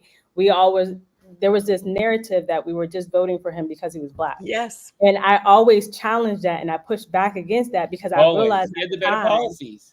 Right. And I realized at the time that we had a supermajority, right, in the House and the Senate at the time, right? Yes. But I realized the way they were saying this, yes, Angela also Brooks, woo woo. What they were saying though, and how they were saying it, I realized it was allowing people an out to not come back during the midterm elections in 2010. And that's exactly what happened. Same with the lesser of two evils with Hillary, right? It's like there was one clearly crazy man, right? And then there's a whole nother woman that had policies that actually made sense. And you all lesser of two evils from her. It's the same thing now. With her. Right. Clinton has more credentials than almost, and probably, the only one that could say is Biden, but any other president before. She had more credentials than any other past president before. Exactly. So I just think that sometimes, like, I'm very careful with that because for me, I realize it just gives people an out. And so many times, especially in this social media place that we live in now, this time that we are in with social media, sound bites are such a big thing. And to me, the media has done a horrible job of really giving this election balance where it needed it, right? And I'm not saying I'm not defeated yet. I'm still optimistic. I still think she's gonna win. I don't care what nobody says. I still think she's gonna win. Yeah. But at the same time, I'm just like, I'm looking at it. I'm just like, this man can do no wrong in the media's eyes. And yes, I understand who owns it, but at a certain point, we have to be real and call it out and call it what it is, right? This is completely insane. I think it was the FTC or FCC. I don't know which one. I think it was the FCC. He came out the other day because Kamala was on SNL and basically was like, we can revoke their whole license because Kamala was on SNL. Yes. I'm like, what are we doing? What are we doing? Trump is that he has been on. I have seen, because I have the news playing in the background when I'm at work, mainly because I need to know what's going on, right? They will play a whole entire speech from Trump and never show her once, never show Biden once, ever. And I know because I actually watch it. I sit and I watch it every single day. And I will sit and watch them play an hour of him talking nonsense. So it's just, I think, it's like, what are we doing? And again, I understand who owns the networks, but I'm just like, we have to, at some point, we have to understand, like, it's our ignorance and our complacency within ourselves and saying, like, hey, I don't really care and I don't want to do anything. We have to blame us too. Push back on these people. There's not enough pushback. And yes, we do it here, right, in this space, but we're in an echo chamber with each other, right? Like there's so much of, like, I went to journalism school. The one thing they try to teach you, at least when I was in school, because they don't teach this anymore, is, you really are supposed to be unbiased. They don't do that anymore. No, it's about your emotions. It's about getting the sound bites. It's about entertainment. Sometimes it's not entertainment. Like, no, you need to know that this man. And American media is I always tell people all the time, I've been saying this for years, is that when I want news, I go overseas. And I go overseas for American news, because in America it is under an entertainment platform versus on real journalism. Good night, Brian. That's why so many people have left. Yeah. Main media, real journalists say, you know what, I'm out. Yeah. Yeah. It's just it needs to change, but I know it's not, because it's exciting. Let's be real. If he does win, right, it's exciting for these entertainment news channels. That's like ratings galore for them, because it's a way of, like, keeping them scared, keeping people scared. It's like, no, we don't have to do that. We need to push back. Well, what's also, I mean, like the red states that have already won, or like if I mean, Georgia and North Carolina, is that still not enough white women came out and showed up. Yeah. I mean, that's when we see the numbers, we're going to see that they were talking, they were going to show up, but they ain't show up. Yeah. Yeah. The numbers are going to come out. And I will say too, one thing that I think all these campaigns need to learn about is really, like Roland was saying earlier, micro target people. Yeah, you got a micro target. I know we always say don't put money into red states, but it's like red states have the most Black people in them. Yeah, they do. A lot of these red states have a lot of Black people in them. Mississippi, a lot of people of color in them. Yep. And we do not target them at all. And it's like, no, you should target them. Put the money. Mississippi, Alabama, Louisiana, Florida, Arkansas, California, as expected. Yeah, go Kamala. Hey, yeah. What's going on over there? Yeah, we just need to. A lot of voters. That's true, Jazz. There's voter suppression. There's, like I've said before, gerrymandered. gerrymandering, voter gerrymandered. suppression. I do think, again, I think it's like when you're in some of these bigger cities, you do take for granted your proximity to being able to jump in your car and go to a polling site, and not understanding that if somebody gets purged from the rolls, it's not so easy for them to just jump in their car and do that. Some of these people, the closest grocery store is 30 minutes away. So if you take my name off the roll, I'm not going to travel an hour and 3 hours and 4 hours and all that other stuff. And I know that sounds kind of like, oh, you're giving up and you're just letting them win. It's like, no, I don't have time to do that. If I'm at work and I have to take 3 hours out of my day to go put my name back on a roll that you're going to purge again. Some of these people have been purged off the roll time and time again. Well, it's like some of the people that don't live, like they moved, they've gone, they work in other places, or they work in the military, and they're on a base in California, right? But they're in Georgia and they get kicked off the rolls, and now they're like, they can't go.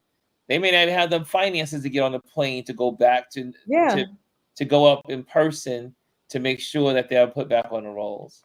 Yeah. So there's a lot of things that need to be worked out in this country, but the sad thing is, if Trump wins, it's all bets are off. And I know that sounds defeating, but what they have in store for us, and the only thing that if we are able to hold on to the House and the Senate, which is, that's the only thing I can protect. Yeah. But we'll see. I still have hope. Great for the House. We still have the blue states. If she wins the blue wall, we win. Yeah. And no matter what any other states do. And it's funny to me because, like, I want her to win, obviously, but I also want people to just understand, like, if you allow her to win and then you give her a Republican Senate and a House, what are you doing? Like, what are you doing? This is when people don't know how government works. But see, back to Gwendolyn and what she was saying, it's like, do you want to know? I don't think people want to know. People don't want to know. Oh no, people Ignorance don't is bliss. That's too much. People don't even want to care about what's going on down the block from them. Yeah. I mean, everyone sees some of the skits on Jimmy Kimmel where he goes up and live TV or whatever you could call it, and just interviews people, and they just lie. They don't even care. No. They don't. And it goes to show you that regular people, when they do live witness news, it fits who Trump is. These people are all the same. Again, there could be no Trump if there were no people like him. Yeah, yes. Exactly. And this is that's the reality. Yeah. Well, I am going to turn in. You have room for me in Africa. I'm going to turn in, but I want to leave with a thought in terms of people's willful ignorance and what have you. When we talk about like the media and how they portray persons that are other, we see it all the time in regards to, as you mentioned, like people only voted for Obama because he was Black, and people only voting for Harris because she's a Black woman, and she only got where she got because she slept her way to the top. I mean, like there have been 1,000 stories that are given as to why people want to discredit what people have rightfully earned, right? The fact that you're educated, highly articulate, and do all those things has nothing to do with a system that has been started hundreds of years ago. That's a bigger machine to fight. Yeah. I mean, it's the same thing when you have an athlete who comes out, they're like, "Oh, you're an athlete. What do you know? You're not smart." It's like, yeah, but that guy has a PhD, but he can also like dribble a basketball. He just happened to have, a lot of skills. So we know that there have been stories that go with the lies that are always told to those who just may be a little mediocre of things of that nature. Yeah. But we shall see what happens. I myself, I gotta go eat. I haven't eaten yet. It's late. Oh yeah, you on a mission. I'm on a mission. You got the 30,000 steps to do tomorrow. We'll see what happens. You got it. We'll see what happens. But definitely good. I may not find out until tomorrow morning. I don't know if I can stay up to watch this entire thing. No, it's gonna go through. I'm gonna end it at probably midnight. Okay. So all right. I'll hang out to midnight and then be like Jesse. Keep hope alive. Keep it alive. Yes, there you go. As long as those balls are available. But Omar, if you want to come to Africa with me, you're more than welcome to. I'm telling you, the house goes up on sale next week. Well, listen, I might have to come with you too. I don't know. Next week it goes up on sale. I just I called one of the brokers. I said, do you do co-op? I'm gonna connect with my friend who sold her apartment across the hall, and I'm done. I'm done with it. I mean, I had obviously a 2-year plan to leave America anyway, but it was always been a plan. But I can do this anywhere in the world. But I'm just like America is. There's some problems here. There are some really bad situations. I do. But not everybody can get up and leave, and that's the sad part. Is that most people cannot just get up and leave. Yeah, I do believe in the promise that our country is. Yes. I just wish that more people believed in it. Would believe in it. Yeah. Yep. And I think that's the part where it's like I think social media in a small way has given us less hope. I just do, because everything's so disparaging and like you're just constantly inundated with like the bad. I do think there's more good than there is bad. Or at least I choose to believe there is more good than there is bad. But that's good news. Derek said Adam Schiff beat former Dodger Steve Garvey. Great, that's good. So we got we keep the California Senate. Yay! That's good news. That's very good news. So yeah, I don't know. I think that yes they do. Yes they are, yep, Omar. Yes they do. And yeah, because there's been a lot of threats today that were that shut down and turned people away from the polls.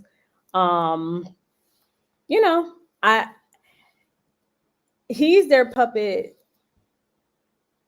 Period. They don't care what happens with that man. They really don't. I really believe Trump is a. I mean, obviously, this is allegedly. He is their guy. You remember they talked about the Manchurian was a Manchurian candidate. Trump is that guy. Yeah. Actually, yeah, that actually makes a lot of sense. Yeah. It's funny. I mean, I laugh because I'm just like, this is unbelievable. But I'm just kind of like, I still have hope. I'm still optimistic about the blue wall. I'm still, I do think though, this just shows that America, and I mean, we already knew this, so it doesn't matter. Yeah, it's nothing it's nothing that we don't know, and it's nothing that we're surprised of.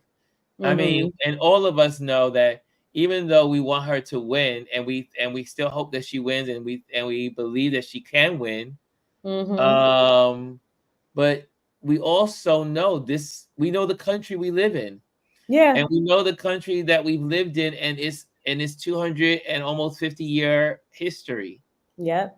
Has not been in favor of anything other than white. Yep. Yep. And it will do everything. It will do anything and everything to keep it that way. To make sure it stays that way. Yeah. Yeah. And it's like you're fearful because you don't want us to do the same thing that you did to us, but we have proven time and time again we're above that. Yeah. Most of the services that we have are because of Black people. Yep. You know what I mean? And it's just funny because I'm like, we have had every reason to do the opposite, but yet we still do, and we still try to do the right thing and be inclusive of everybody because we understand that we are stronger together, truthfully, than we are separated. And for me, I'm like, you can get so much done. Like, I've seen the power of people coming together as a collective, even with the Black Women Win, right? Like, the power in that first call of 44,000 people, that was raising amazing. $1 million in 2 hours. I have sat in a room. Kamala raised more than the first person ever to raise $1 billion. $1 billion. That is nothing small. And I think, you know, I have sat in a room and I've seen in 10 minutes, 300 women raise $125,000 just by small donations, throwing up money. Making it So happen. we were trying to donate something to a charity. I understand that there is power in the collective. They do not want us to understand that. And I need us to understand there is power in our collective selves as Black people. So, yeah. She has California. She has Washington. She'll probably get Oregon. She has California. She has Washington. She's at 179. She still needs it's the blue wall. And again, they have not on this election poll. They still have not called Georgia, and they still have not called North Carolina. Yeah, I'm not seeing, or North Carolina. That's interesting. I saw North Carolina get called. They already called it, but here they're not. They don't seem to be. Yeah. And I wonder how much that Jill Stein played. I mean, it doesn't look like she took away a lot of votes. But in places like Michigan, that's going to be be huge. And I think we all know that she as they say in journalism, allegedly she is a Russian bot. Yeah. She's a spy. Listen, I don't care what nobody says. That lady doesn't make any sense. Her running mate. No, because she knows she can't win, but she only puts her hat in the ticket every 4 years to be a spoiler. Yep. And my thing again is, if you really want to change and you want a third party candidate, you need to start tomorrow. And you got to start at the state level. Right. Start at the city council, start tomorrow, start pushing your candidate for the 2026 race in your city council. Heck, one of your city council members might be voted on next year. Whatever it is, go and see, but they're not being serious. They're not being for real. Yeah, Oregon, I anticipated. The whole Northwest, I anticipated her winning. So that's not surprising. California is not surprising. Her home state. The blue wall is needed. If we can get Arizona, that would be great. If we get the blue wall in Arizona, it's pretty much the same way. The only thing that's missing is Georgia. Yeah. From Biden. Yeah. So I'm still. But I mean, again, like I said, we won't give up until the fat lady. Oh no, not at all. Not at all, and not until the lady sings. Listen. Yeah, that's what she says. And there will be a lady. Oh. It will be a lady. I am just proud of the campaign she has run. I am proud of what she's been able to accomplish. I don't think that, she had a uphill battle more than any other person has ever had. She was able to do in 107 days. Yes, 107 days. And listen, Black women, we said all. You heard I'm gonna claim it because club, right? You heard that note, right? Yes, you did. You hit that note. The fat lady sings. You gotta do it again.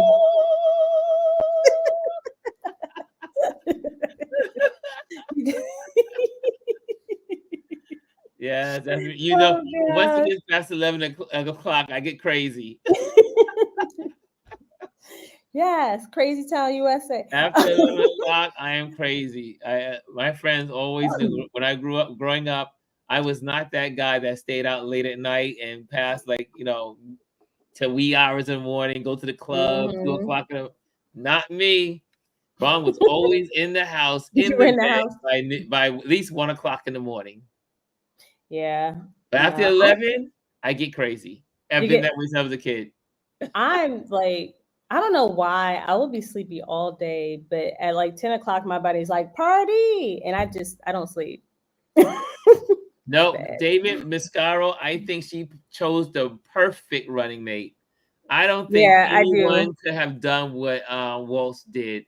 I think she picked the perfect running mate.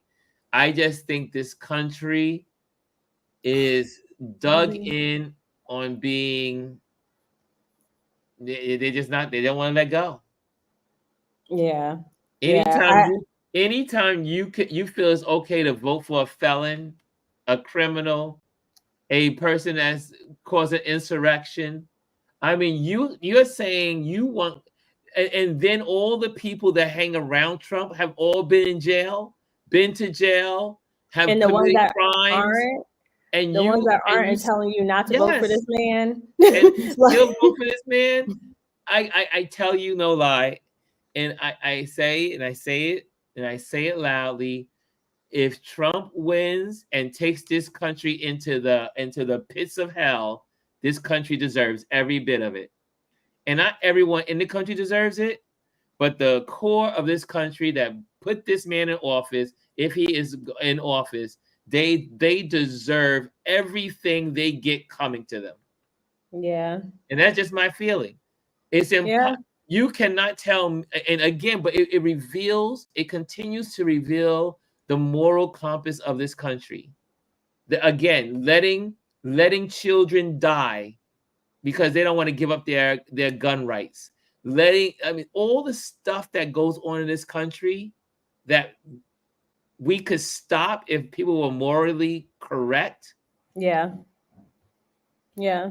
But you mean there should be no choice. A felon, a insurrectionist, a grab them by the pee, the calling Spanish people, Puerto Rico, a garbage, and an island a garbage. I mean, it literally makes no sense. Vote for him. It's the party of law and order that is disorderly, that has had people go to jail for actually cheating at the polls, who have caused an insurrection. Like the hypocrisy is kind of confusing to me. I'm just like, what is this? And yeah, I mean, it's mind-boggling. And the rest of the world is looking at us like we have lost our marbles. Now we have totally. You can believe it.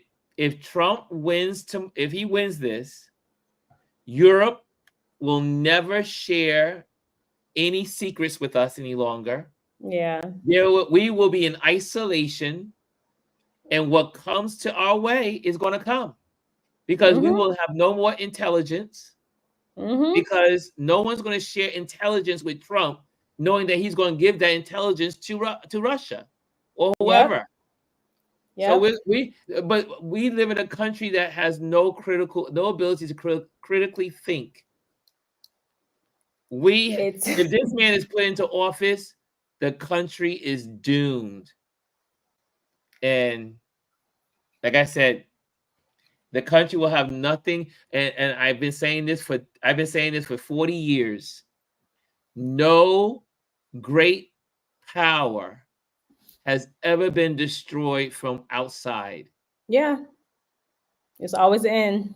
It's from within. It's its own people that cannibalize itself, and it is destroyed by their own corruption and nuts. Yeah.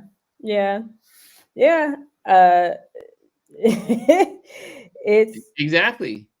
I mean, think about it. I still can't even believe that Elon Musk has all these contracts with the government, but yet he's having conversations with Putin. Talk about it. Speak on it, because I mean, how is that possible? So again, how is that possible? How is it that our government is allowing Elon Musk to have contracts to send people to space and up and down for scientific exploration or whatever, and also for the satellites and everything else? He has all these contracts, and yet he is still having conversations with the Russians. Yep. How does that make sense? It's just, I think from a security standpoint, this is the country this is where we are as a country. I'm not surprised. We take for granted a lot of times our safety here in America.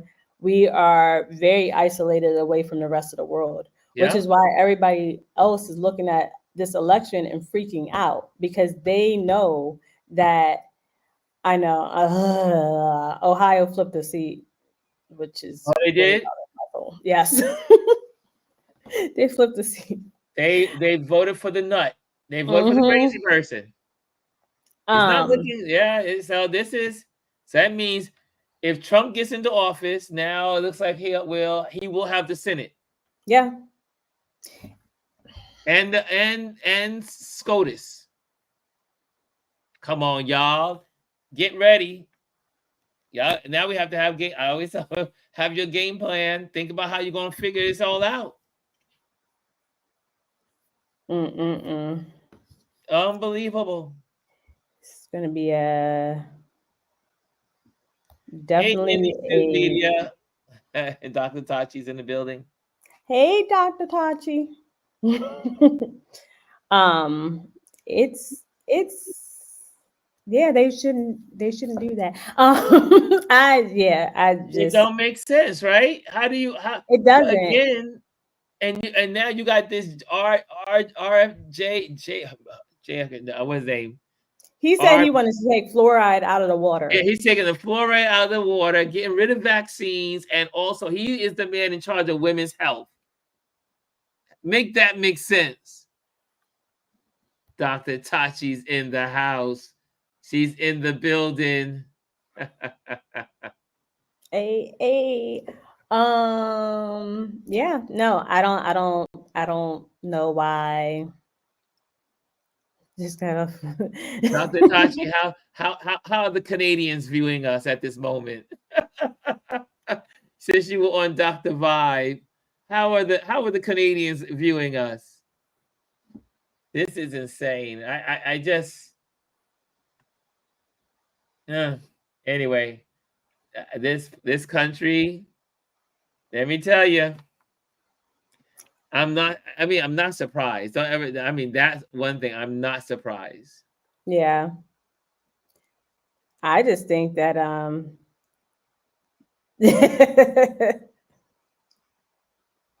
yeah, that's right, Dr. Tachi, as it should.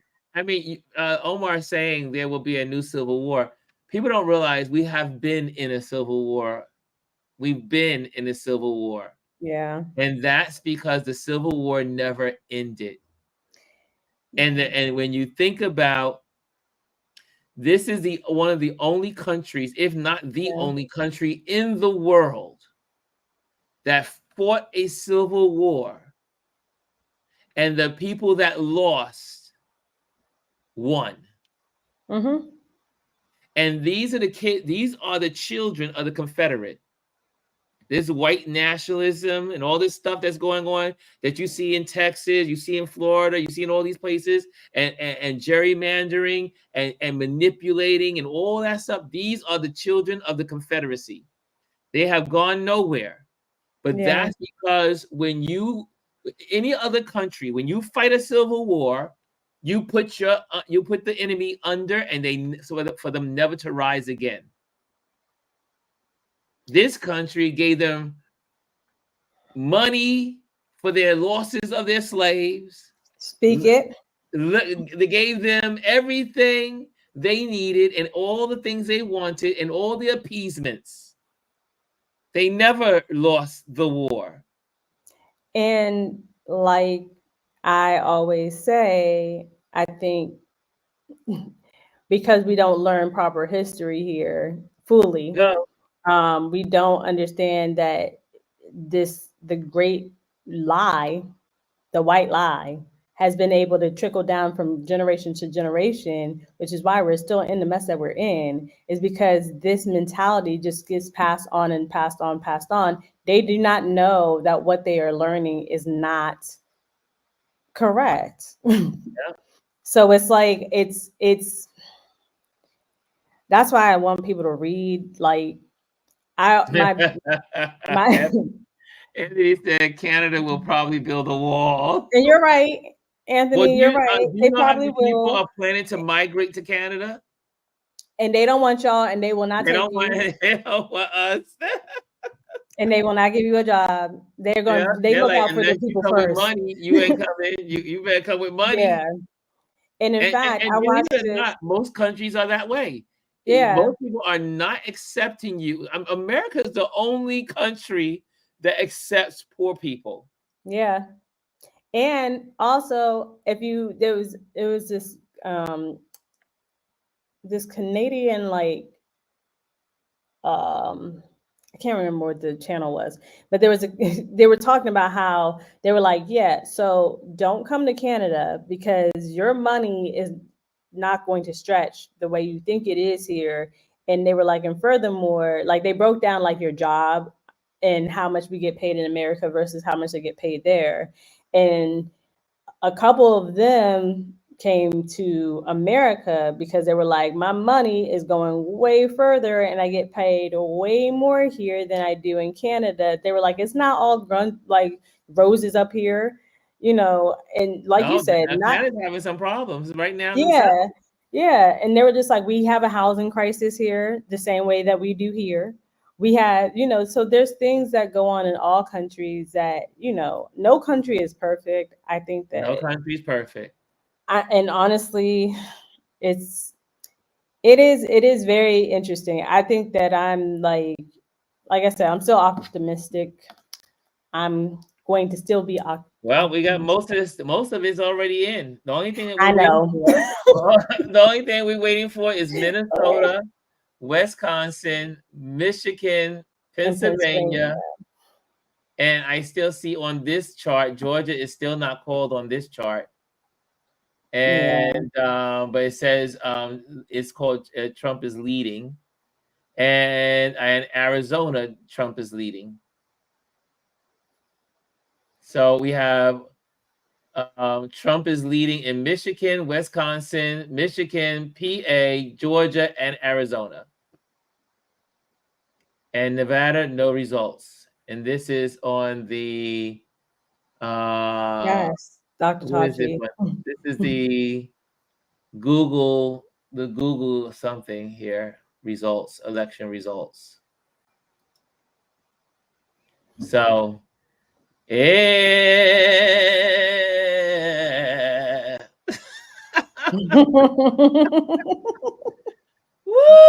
Lord, I cannot believe.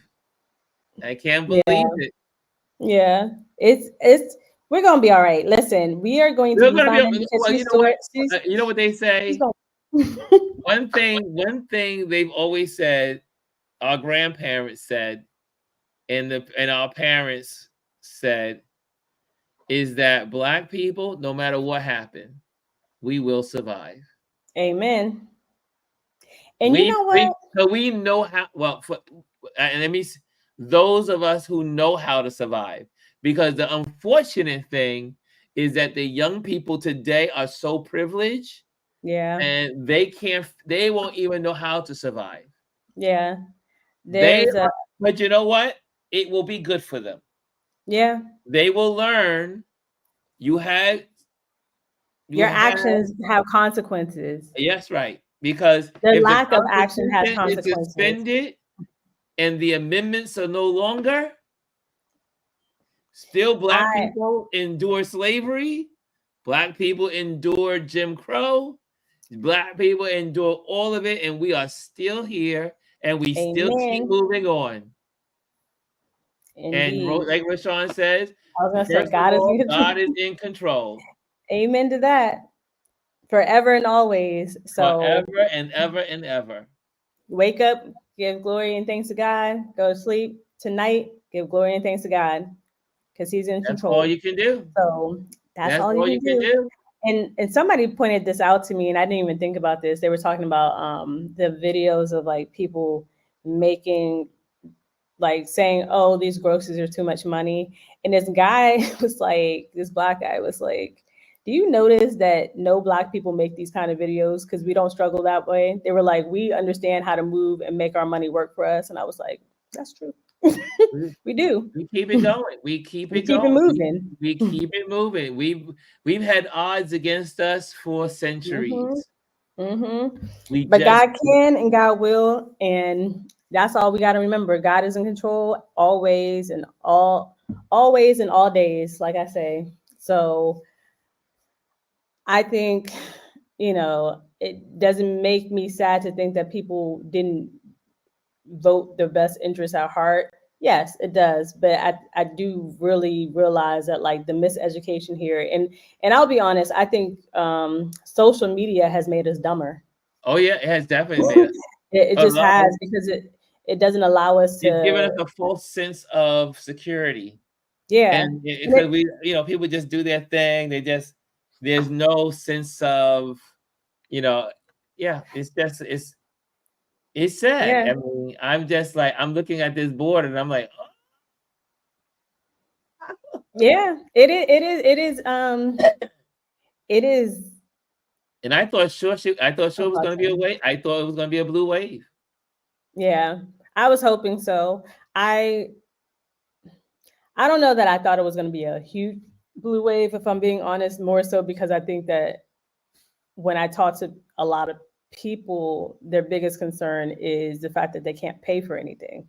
And I think the perception is everything. And I think the one thing, I don't think the Democrats did this very well. The messaging behind like why prices are being gouged and why, you're paying so much for certain things.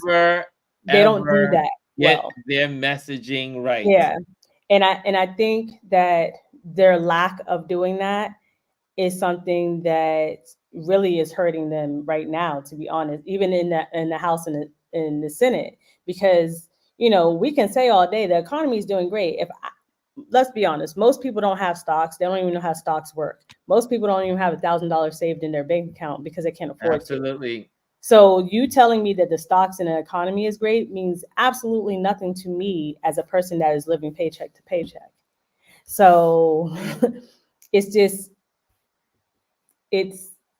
I think they need to do a better job of really pinpointing and targeting people and saying like, hey, this is why this is the way it is. And we try to do that here. They just called New Mexico. New Mexico is now clearly a win. Okay. Boom. New Mexico. See? So now we're at 192, 230. So we need Pennsylvania. The blue wall is still there. Come on, Pennsylvania. On this, they still have not called Georgia. Yeah. They still have not called Georgia on this platform. I don't see Georgia. The AP hasn't called Georgia at all. Yeah. Which again, I was surprised that they even called. I'm looking at the AP. That's what I'm looking at. I'm looking at the Associated Press. Yeah.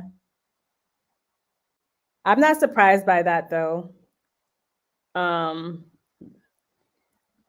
need Arizona to act right. Nevada. Yeah, Nevada doesn't have any counts in at all. Yeah. No results yet. And Dr. Tati says, I know one thing. I'm looking side eye at every single one of the people that voted red. You have now shown me how you feel about me. You are canceled. Yeah. Yeah. And truthfully, I was looking at somebody's thing who was saying basically like, I have friends on both sides. I'm like, listen, I don't know if I could be your friend and you voted for that man. Like I just like there's just a fundamental I already told people, I understanding. say, I don't have the strength at all. Because Right. again, it tells me your moral compass is broken. Right.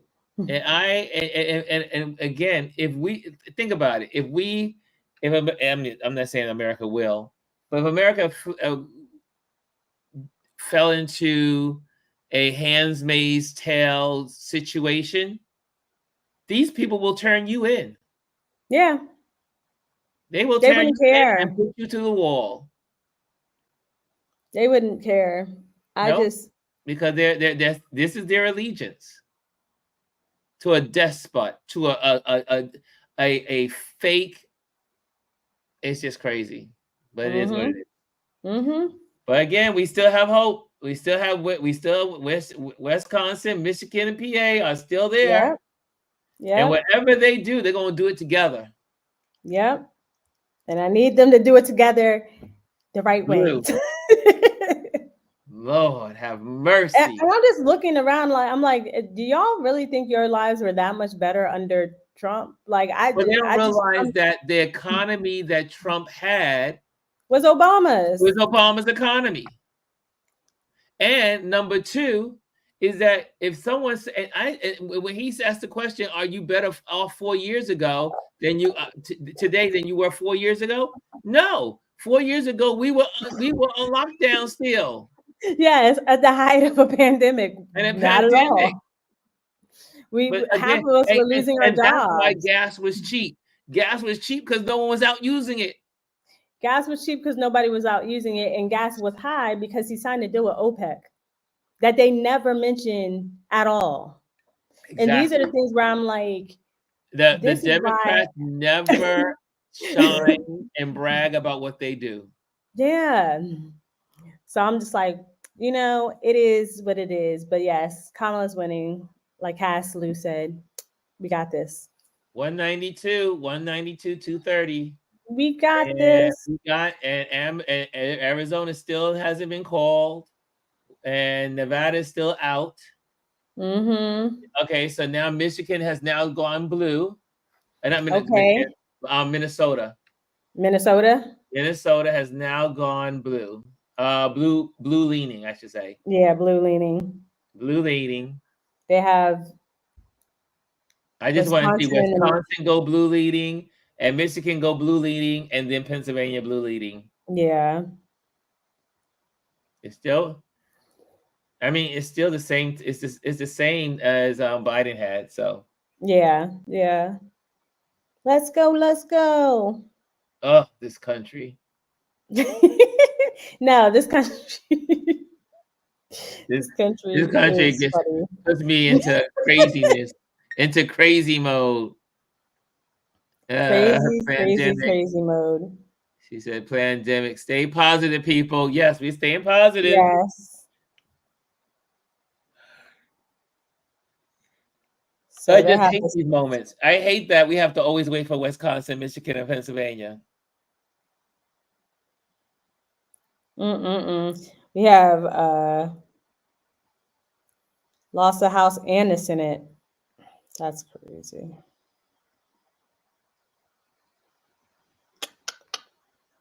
Mm. 147 still to be called, so we'll see what's going to happen in the House. Oh. My brother's texting me. He's like, he's nervous. My brother's like, he's having a meltdown. He's at work. He's having a meltdown. Yeah. I said, she still hasn't lost. She still hasn't lost. No, she hasn't. I'm keeping hope alive because I'm waiting for the bigger cities to start reporting. So I mean, hello, we still have Kamala. So Kamala now 47. So Minnesota still has 47 only has 47 reported. Kamala is winning now at 55%, 42.8. So that's good. Minnesota still only has 68% reported, and it still has more to go. And it's 50-47, 50 for Trump and 47 for Kamala. Michigan is 51-7, 46 46.6, and that's Michigan with only 38% of the vote in. And Pennsylvania has 80%. Ooh, that don't look good. Pennsylvania has 80% reported in already, and it has Trump 51 to Kamala's 47. Yeah. That's a 4-point spread. Woo! So that's what's going on there. Georgia still hasn't been called. It still has 91% reported, but Donald Trump has 51% and Kamala has 48.3%. Moving over to Arizona, Donald Trump has 49.7 and Kamala has 49.5. They're only off by 500 points. 500 votes. 500 votes off. If Kamala can find 700 votes and keep maintaining it, she will be good. She needs 700 votes. And it's only 50% in. So Arizona could come through. But it's looking rough. It's looking rough for Wisconsin. PA. And again, notice how they're all the same. Wisconsin, whatever they do it together. Yep. Wisconsin, Pennsylvania, and Michigan. Michigan only has 39%. So that's a whole lot more to count. Yeah. But Wisconsin has 70% of the vote in. And they still probably haven't done. They probably still haven't done what do you call it? Philadelphia area. Yeah. Let's see what's going on with Brian. What is Brian saying over here? All right. Well, I'm gonna hop off. Thank you for coming on. Oh yeah, it was good to have you on. Thank you for anchoring with me, Miss Journalist. No, I'm not anything that's why I like behind the scenes. I don't like being in front of camera. But thank you for having me. You are always, so welcome. So I'm glad you came. I'm glad you were part of us. Thank you. All right. Bye. Good night. That was wonderful. Chris says she needs PA. Yes, she does. She needs PA. And Trump needs PA. They both need PA to win. Thank you for hopping on, Jazzy. Says the Girls Club. North Carolina to the Orange Hitman. Yep. David says he's moving to Japan. I just have to watch Ocean's Trilogy. It's okay. I'd rather for them to be right than first. Exactly. Yeah, it seems like the Associated Press is very, very cautious. Very, very cautious, which is okay with me.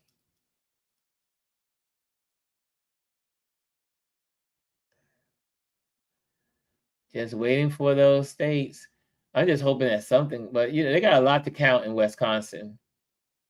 They still got a lot to count in Michigan.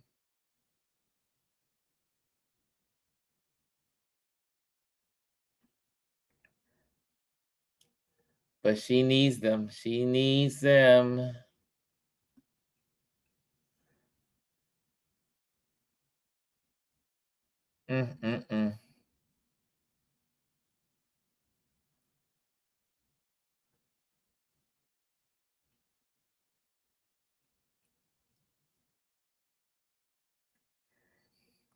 And the sad thing is that Trump, if he wins, he probably die immediately, and then Vance will take over. That would be the worst of it all. Jazzy says, which I am happy about. Yep, you are. It was so good to have you on here, Jazzy.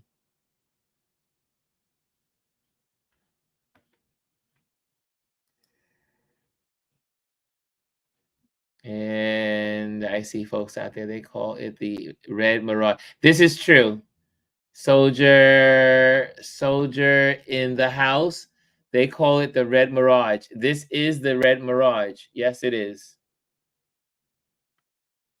This happened with Biden. The Red Mirage. Thank you for that reminder.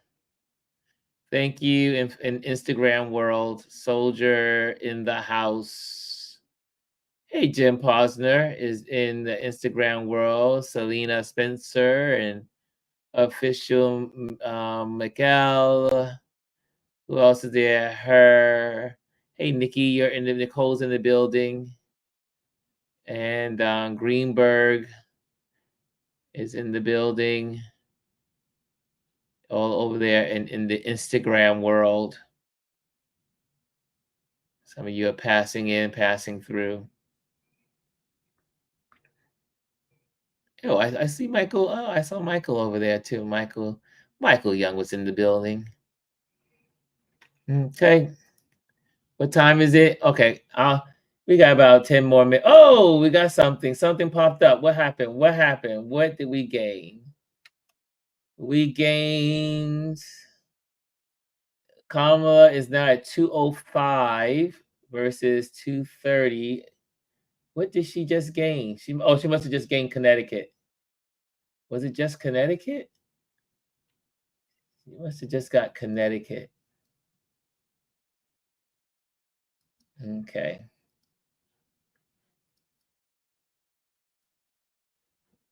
Let's see what's going on in. Let me put this on the screen. So let's see. Let's see what Brian is saying over in his boards here. Let's go to Brian.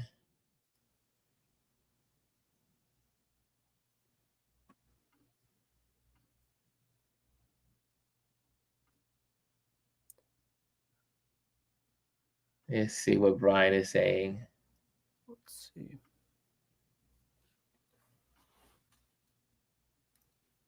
Brian is trying to do his math.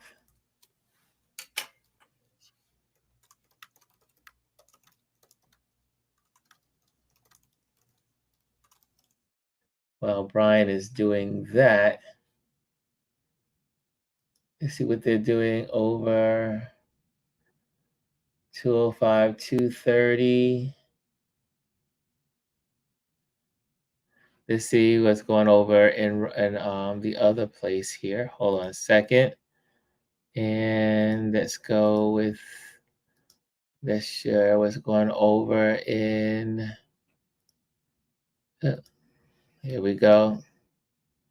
Let's see what's happening live from the across the country. But right now, still lights pulsating across the stage.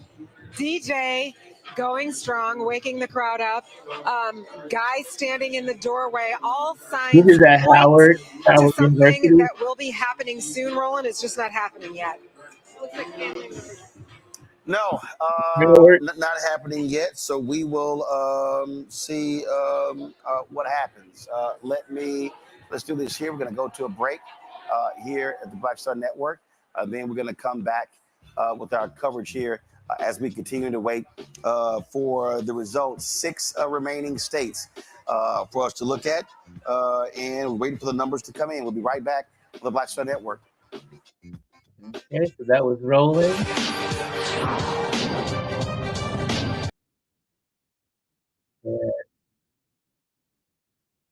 Okay, who's still with me over here? Who's still with me? Yeah, Sherrod Brown loses his seat for Ohio. So that I'm very sad about. He's a great senator. Not just a good senator, a great senator for the state of Ohio. And it was so sad. Again, it goes to show you that some people don't care what you do for them. He was able to get that. I do believe it was Ohio that was able to get the chip manufacturing plant that's going to be built there. And they did not appreciate what the Biden administration did for them. And it goes to show you There's some craziness to Trump's mind of thinking that, how he doesn't look out for the states that don't support him. But Democrats do, but yet the people still won't appreciate you. These red states were able to get infrastructure from the infrastructure bill. They got new highways, they got new roads, they got new stuff, and still they did not appreciate what the Democrats did for them. Goes to show you the red states are red for a reason. Let's see here. Let me just go back to our little chart here. Let's go back to that. And it's not over until the fat lady sings. So here we go. This is what I've been looking at when Jazz was on. So it looks like we got 205 to 230. They're still looking at PA. If we zero in on PA, they still have this county. Looks like it's a red county. Looks like let's see. Is that done? Will it pop up? Can we get that in there? No, the numbers won't come up. Okay. So you got Allentown, Philadelphia. These look like they're in. So we're just looking like it's just one county. That's 82% of the counts are in. We're still waiting for Pennsylvania, Michigan. Detroit is in, so we're waiting for the suburbs outside of Flint. Lansing, Grand Rapids is in. But still, there's a lot to count still. They got a lot to count here. This is only 42 report. That's a whole lot to count. And also, there's 72% reported. They still got 28% to count. There you have it there.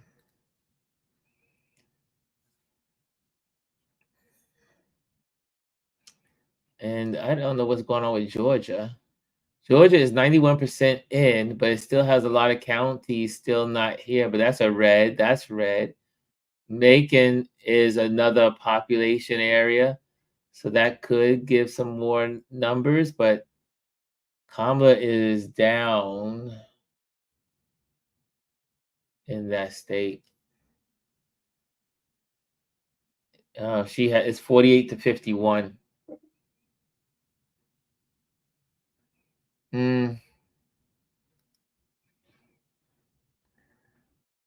Then 55 Philly will release another batch of results. Okay. So at 11:55, another batch. Tom, there's still a path to victory. It's not over.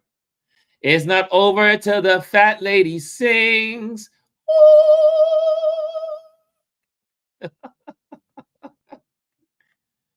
It's not over till the fat lady sings.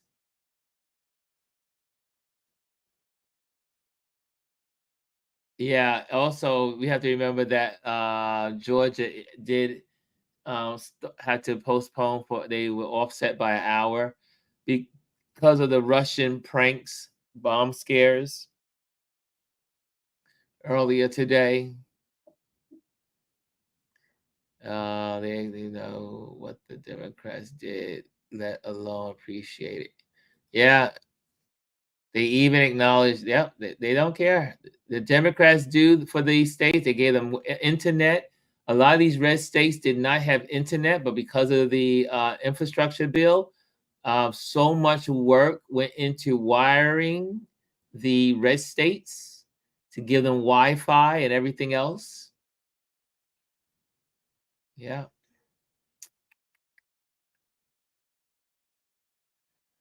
Yeah, right. Obama inherited a bad economy and 2 wars. And Trump inherited that good economy, that great economy. And unfortunately, people that are not smart and not able to critically think don't realize that Obama is the one that created that great economy that these people think they got from Trump. The economy that we have got now, the first 2 years of Biden's administration was what we got from Trump. The economy is always a lagger. It's always lagging. And that usually by 2 years. Tom said, no fat lady that I see.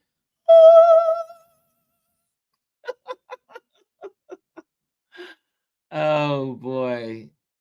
No fat lady that I see. Okay, so we're waiting for Minnesota. Minnesota has how many votes in? 53%. Yeah, Minnesota.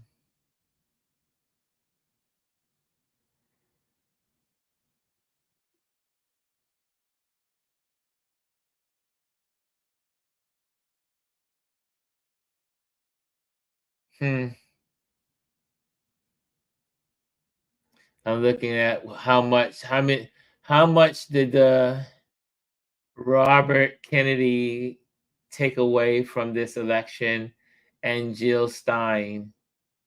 Robert Kennedy got 400, almost a half a million votes that could have gone to Donald Trump or Kamala.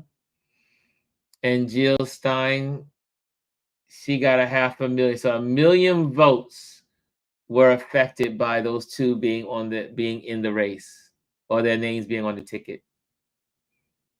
Let's just say being on the ballot, not the ticket, the ballot. Humma.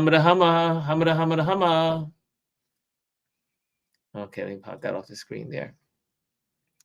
I'm going to bed, says Lisa. He's up in all the battleground states. This sucks. The people of this country are so disappointing.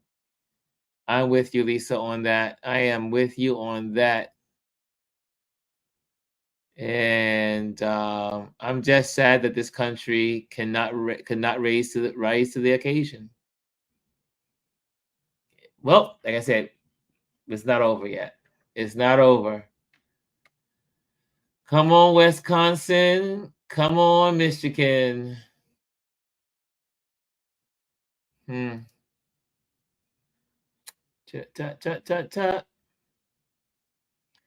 what is Brian saying now? Let's see what Brian is saying.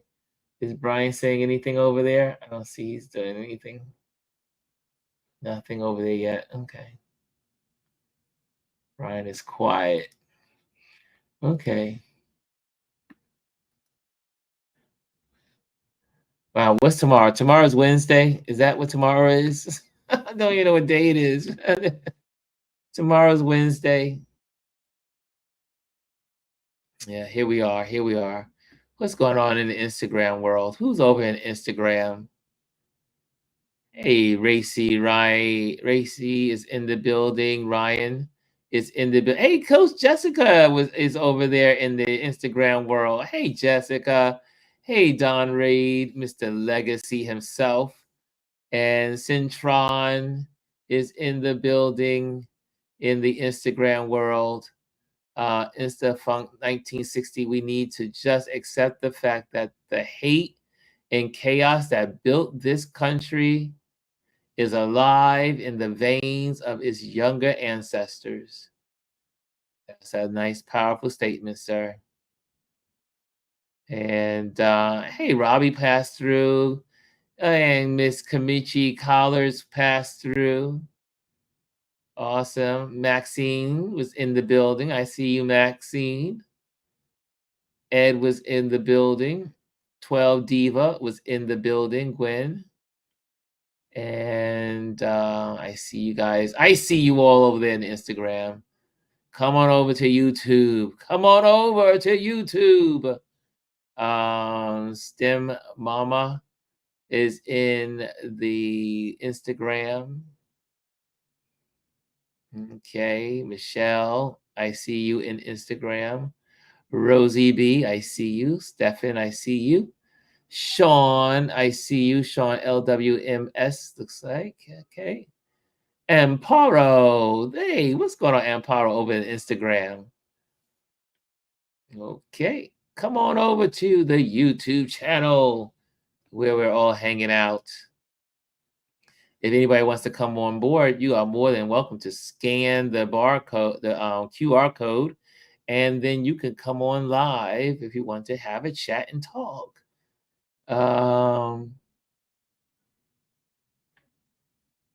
Girls Club says, I'm not just worried about him winning.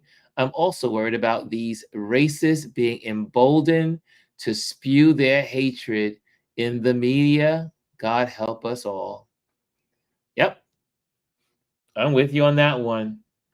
Because if he wins, that means these racist folks that gathered together at Madison Square Garden and all the places that they gather, they are coming out of the woodworks like they never did before. You thought they came out big time during the first 4 years. There'd be no check and balances, not one.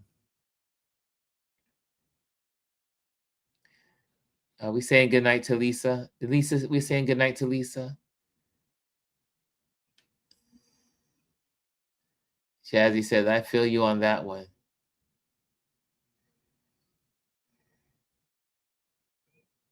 I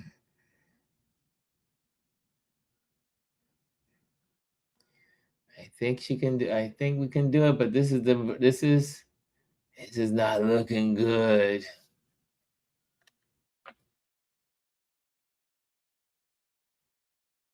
%83 in Pennsylvania and 51.4% against 47.7%.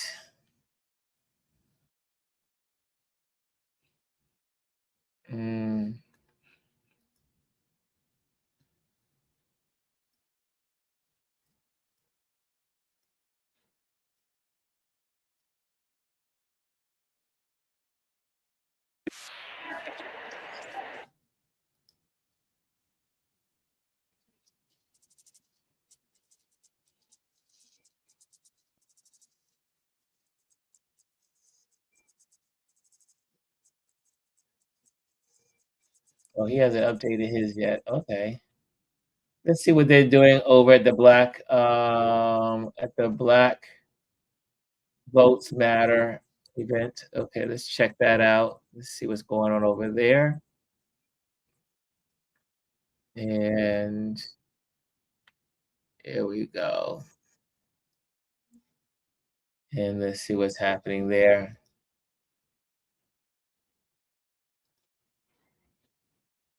Oh, gotcha. Okay. All right, cool. So they're showing on the map that she won Virginia. Well, and so again, you're seeing what's happening right now. Again, Trump is still holding on to a 200,000 or so lead in Pennsylvania. You're seeing some of the other states. And again, at this point in the race, you would rather be up anywhere from 100, 200,000 votes than be down. But it also depends on where those counties are. I want to start with Nola. On that particular point I was just making there. I really do think people have to understand that. I've had people hit me up saying, well, this is America. People want, that's what they get. But they do have to understand how potent this issue of race and immigration is. And even when you look at Latinos, I keep saying, you can't keep saying black, brown, because you got to say black, brown / white. You talk about assimilation. You look at Latino numbers on immigration. Many of them like, yo, their asses got to go. Now, he's talking about deporting all sorts of people, and that's going to break up a bunch of their homes. But when you look at voting numbers, the reality is a number of Latinos, based upon various exit polls, shifted hard right.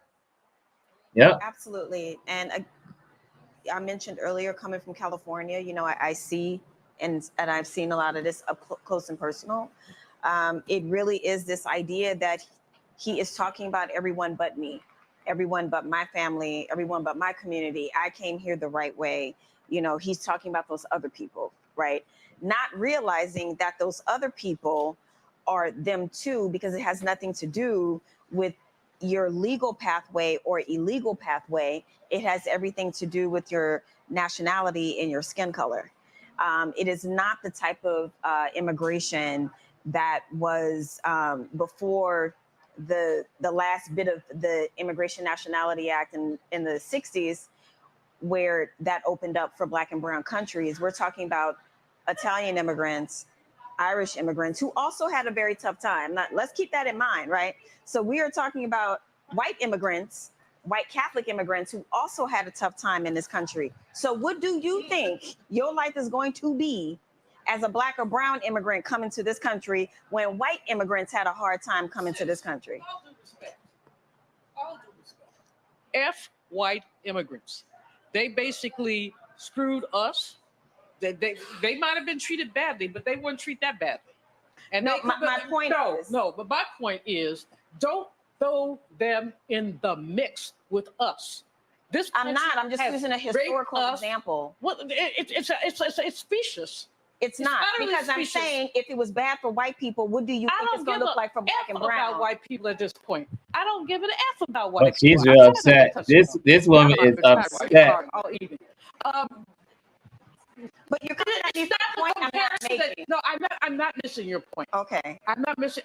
With all due respect. Okay. I'm not missing your point at all. What I'm objecting to is throwing white folks in with the way that we've been treated. No, I'm doing that. I'm objecting to the fact that white immigrants, they white.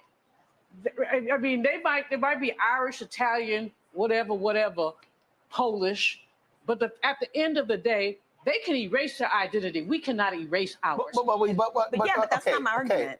But no, go ahead.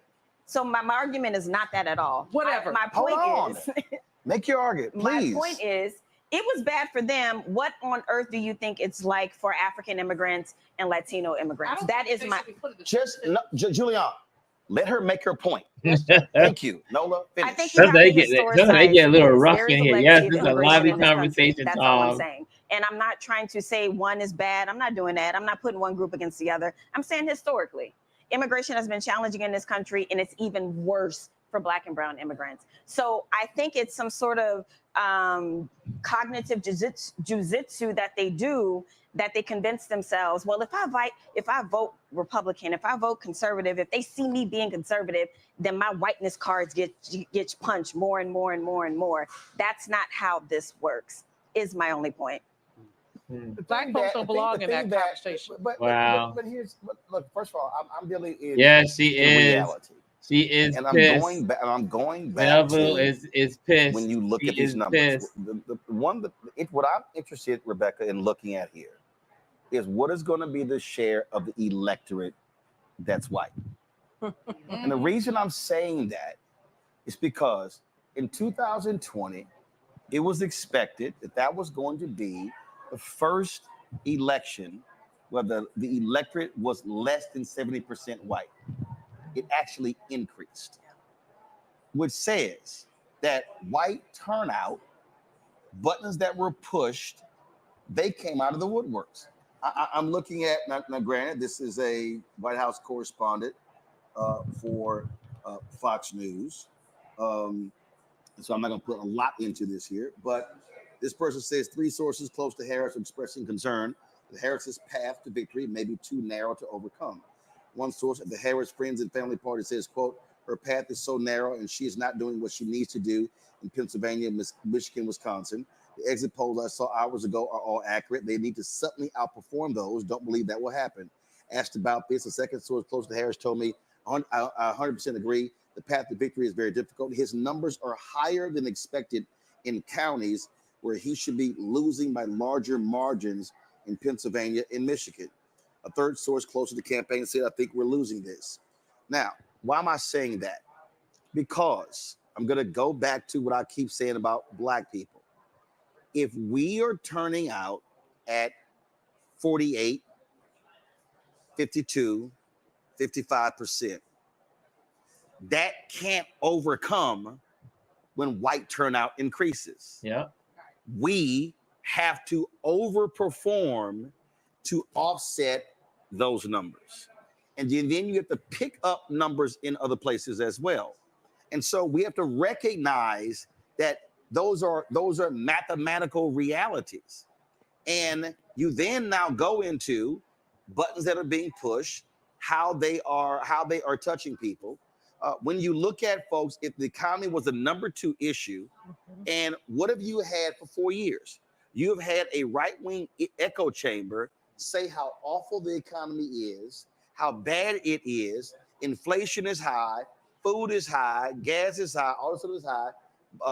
Trump was so much better when he literally was the one who killed it. And Biden-Harris repairs this economy. So in many ways, this to me feels like the reason why it feels like 2016 in that Democrats inherit an awful economy, fix it, put it on the path of recovery, and then America rewards Republicans thinking they're going to make it as better. they always do. They kill the economy, and then Democrats fix it. Yes. Oh, well, let's go back to the person Always. who killed it. We think that businessman who filed bankruptcy 6 times can actually fix it. And then when you look at what the numbers look like, you're like, well, what the hell were y'all thinking? This is why we got to keep telling our folk, if you're going to be mad, listen, we can't vote in low numbers. Yes, we right. got to do all we can to outvote their asses. So tonight feels like 2016 Every for time, me, but it Tom, doesn't every feel like time. 2016 based upon the issues that you outlined. It feels like 2016 for me because whiteness is on the ballot again. There is an inherent value. There is a quantitative and qualitative value of being white in this country. So in 2020, whiteness as a concept wasn't on the ballot because it was 2 old white men. Yep. This year is a black... Whiteness and gender wasn't on the ballot. Absolutely. So this year it is a black South Asian woman that's on the ballot. In 2016, it was a white woman on the ballot, but it was a white woman on the ballot who was casting her lot with the Negroes, right? That's how Hillary Clinton, whether you agree with that or not, that's how she was perceived by other white folks, is that she was going to be with the Negroes. And so watching tonight and thinking about how we talk about the value of whiteness, for those who have recently immigrated to this country, y'all don't know what whiteness is. Whatever y'all thought y'all seen in your home country before you got here, or the stories you were told about America, it's not America. So like, even when I'm listening to different people, and especially when I'm hearing first generation Americans talk about the Gaza issue, and they're like, this is my one issue that I'm gonna focus on, and I gotta vote based upon morality. And as a black woman who has been in this country, his family's been in this country for centuries, the idea of voting on one issue because it's a moral or it's about morality, I'm like, but what are you saying about my family? That we weren't moral, that we were immoral, amoral, and that we weren't voting based upon survival? And so what I'm also seeing is different lenses of Americans who are coming into this melting pot who fully don't understand the backbone of whiteness and its inherent value in this country, the premium value that someone is assumed smarter than what their mediocre self actually is because they're white, because there is a intellectualism in whiteness, right? And it is... Again, with all due respect, I guess whenever I disagree with y'all, I got to say with all due respect, we were never a melting pot. I agree with you. That was the story. But that was their story. That was the wolf ticket that was sold. That was a story that was supposed to mollify us so that we would believe that the American nightmare, according to Malcolm, not the American dream, but the American nightmare might work for us. But if we look at our foremothers and fathers, we knew better. We had to know better. But that's what I'm saying. But so what we as black people, there's just a bunch of stuff we should not buy into. We should not buy into the notion of a melting pot because we never melted, and we're not gonna melt. We shouldn't buy into those. Oh, immigration was so bad for them. Bull. I mean, what we know is that there would be no America were it not for black labor. What we know is there would be no White House were it not for black labor. There would be nothing were it not for Black labor. There would not be a thriving South without Black labor. And so we don't need to continue to repeat their tropes. We need to rewrite the story. But for those of us who've been in this country for centuries, we don't believe it. We reject that very premise. We understand the fallacy and the fiction that whiteness is. But those who are new to this country, who think that somehow if they show up and support someone who is a fascist, they think that there's something that they can attach themselves to. They think they think that they can buy into the American dream and punch the ticket of whiteness. They don't understand that will never happen for them. But Michael, here's the deal. I look at coalitions, and again, I look at 2008.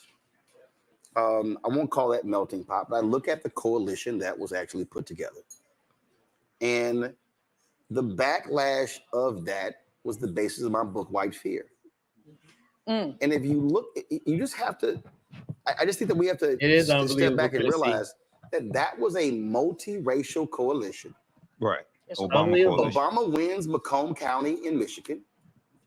Those same voters abandoned Hillary Clinton in 2016. So you look at how they vote, and you have to then ask, okay, well, what happened there? What went on? Well, first of all, he's also coming after George W. Bush. The economy tanked under George W. Bush. He's running against McCain. All that sort of plays into it. But Obama's mere election, I'm not going to forget the poll that was taken, and it was right before he got inaugurated. The question was, are you optimistic about the future of America for your children? Everybody except white people, majority said yes. And I'm like, y'all, hello, we better pay attention to this. On CNN and the rest of the places, nobody want to talk about that. I'm like, it's there. 2016 comes. September 2016, the question was asked, are you optimistic about the future of America economically for the next 10 years? Black people, least money, highest optimism. Right. Latinos, second least money, highest optimism. White America, most money, least optimism. And so we cannot deny that what you're seeing is this idea that our nation is slipping away from us. Right. Exactly. And so now when you have somebody who makes this, economic argument, and we have to acknowledge that is appealing to some Black folks, as if that stimmy check still is in your pocket. When you start looking at, again, Latinos in this country who are assimilating. Yes. Yeah. And when you assimilate in America, you ain't assimilating to Black. No. You are assimilating away from whatever the hell you came from, and that is white. Yep. And so now when you look at this here, and then when you also lay in, they spent $120 million on transgender ads. Right. That was specifically targeting white male voters. And they're turning them out. So Thomas. To study this, you got to actually look at exactly what happened. Can I talk about and that? Hold on one second. And what you're finding, Michael, is very simple. You're finding that Republican Party is playing a culture war. It's a culture war. Yeah, absolutely. So a few things here, and then I know Nola wants to jump in. Okay, so I live in Detroit, and I've seen the bombardment of these transgender ads, and them using clips from Vice President Kamala Harris from a few years ago, talking about providing transgender surgery for people in prison, and also using clips from Charlamagne the Guy from the Breakfast Club.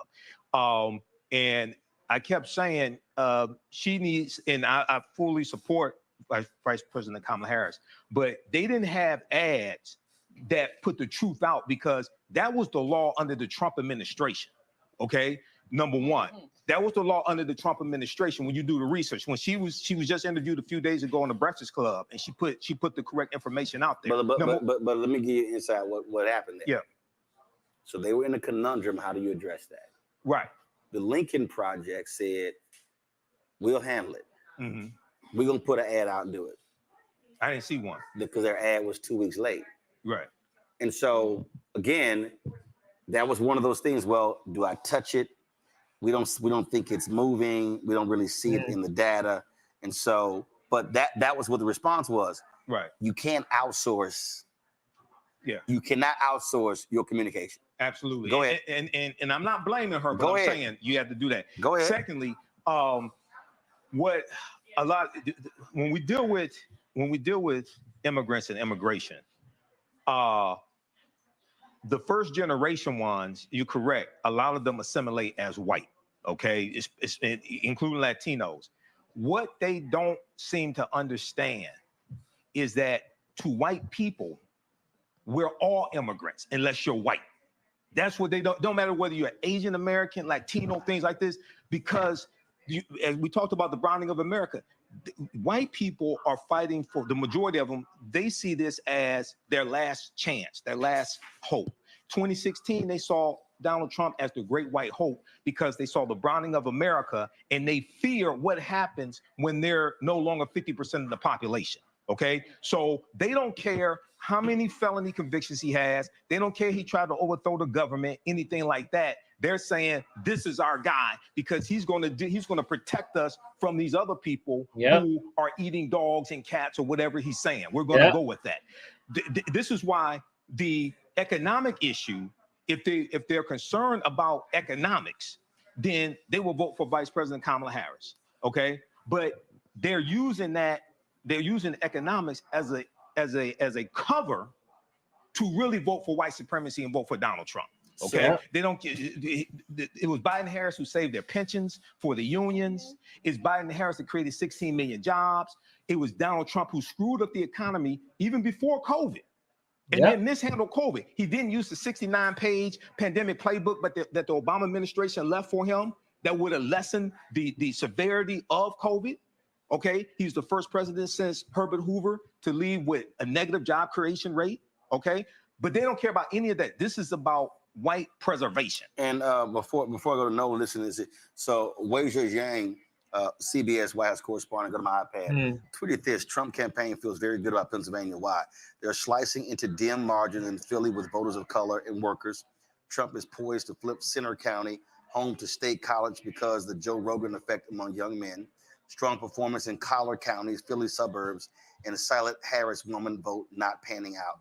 Nola, you want to respond? And I'm going to go to other panelists. So really quickly, there was an article a few years ago that I read, a political science article that talked about the black effect on immigrants, and it was specifically looking at a Muslim population where a lot of incoming folks from the Middle East are shocked to find out that they are put in a black caste when they get here to the United States. That isn't something that they expect, but that is the reality of when they get here. And so that has ripple effects within their community, and then put on top of it, Israel and Gaza. But my point only being that there is an expectation, you go to America and anyone can make it and all these different things. And then the immigration process that a lot of folks go through, depending on how you get here, it supports that narrative. And then in many instances, they're kind of told to keep away from us. And then they find out the reality that they are put into the category of black, something that they don't want and or like. But I'm gonna go back to the working class piece. Again, which I just find to be fascinating. It is fascinating to me when I watch these folks have these conversations about the working class voter. And I really, really, truly would like for a working class voter to show me for real how Trump helped them in 4 years. They did. And how Republican policy. So if you're a working class voter, the Affordable Care Act completely changed your health care. The GOP fights it. Working class people got knee insulin, $35. Prescriptions, drug capped at $2,000 a year. That helps you, a working class person. And you talk about the working poor, SNAP benefits, things like that. That impacts you as well. I mean, I can go on and on. But I sit here and I'm like, how exactly does a working class voter vote for their needs? Party that literally passes laws that do not help them? You can't. No one can explain that in America. It does help them, doesn't it? Only in America. One way that matters: whiteness. Whiteness is a terminal disease. It's a disease. This country will break apart. I, for one, am looking forward to it because some debts are blood debts. John Clark used to say, when blood calls blood, somehow blood always answers. White women are answering the call today. They're willing to sacrifice their autonomy.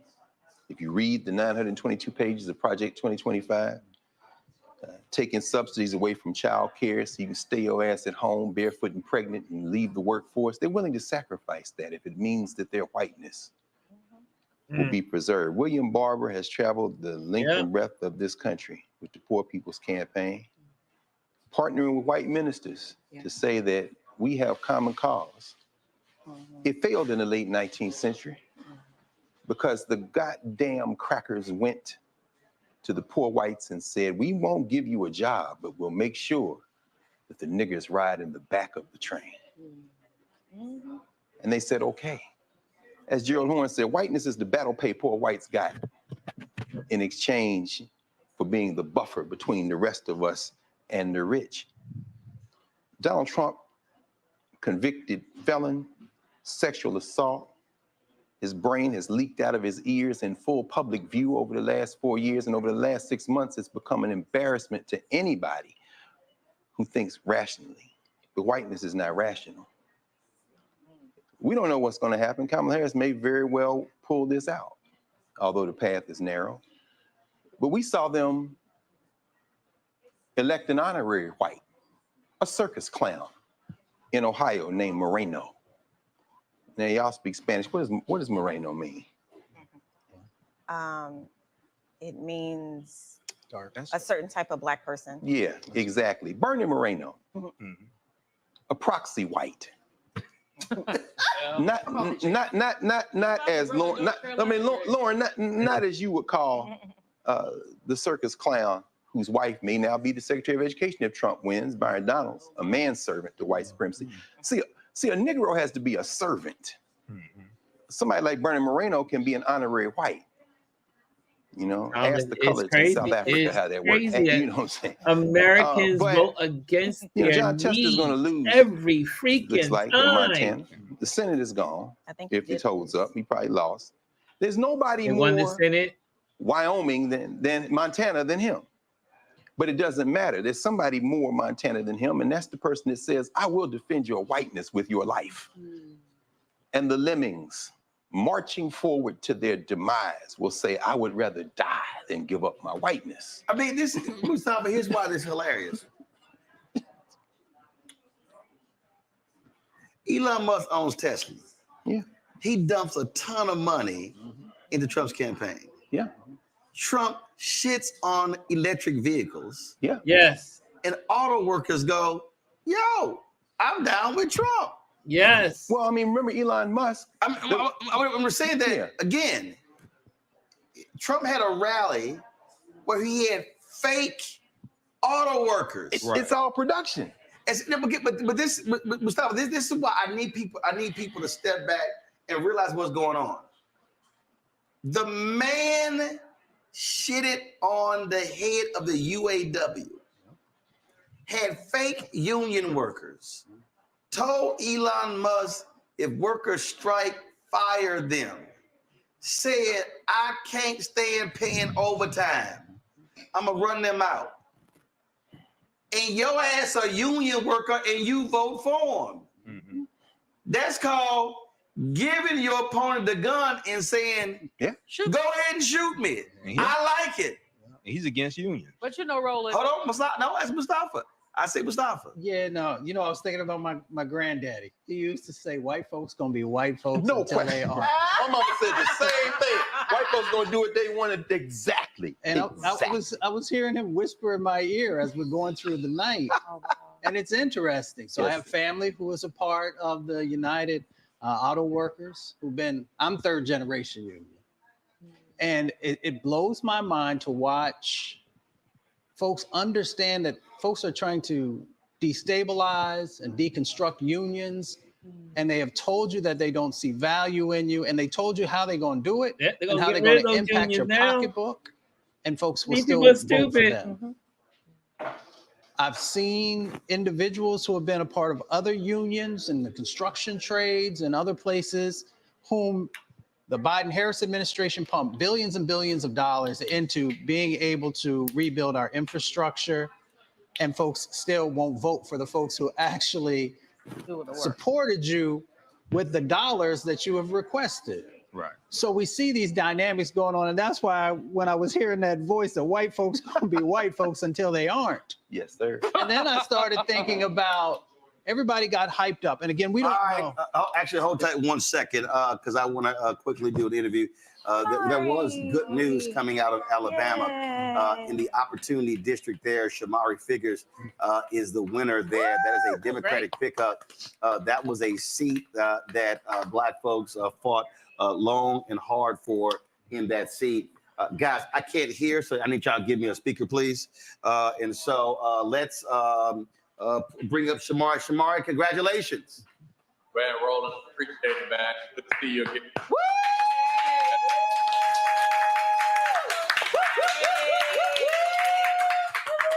We are proud of you. We love that, it, bro. Of course, was a district that the courts ruled that Black people were not having full participation.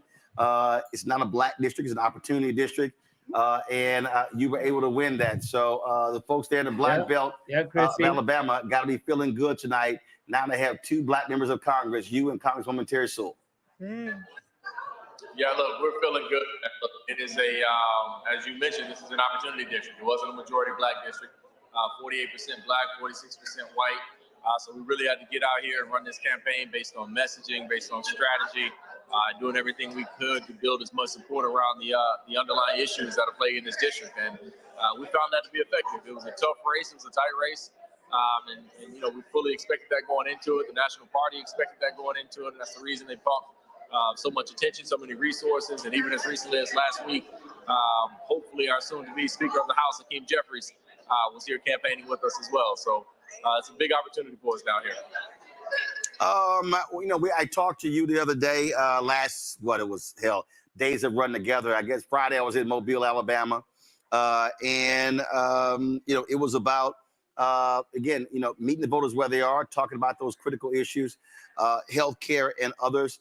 And obviously, if Democrats are able to regain the House, that is hugely important when it comes to addressing the needs of your district.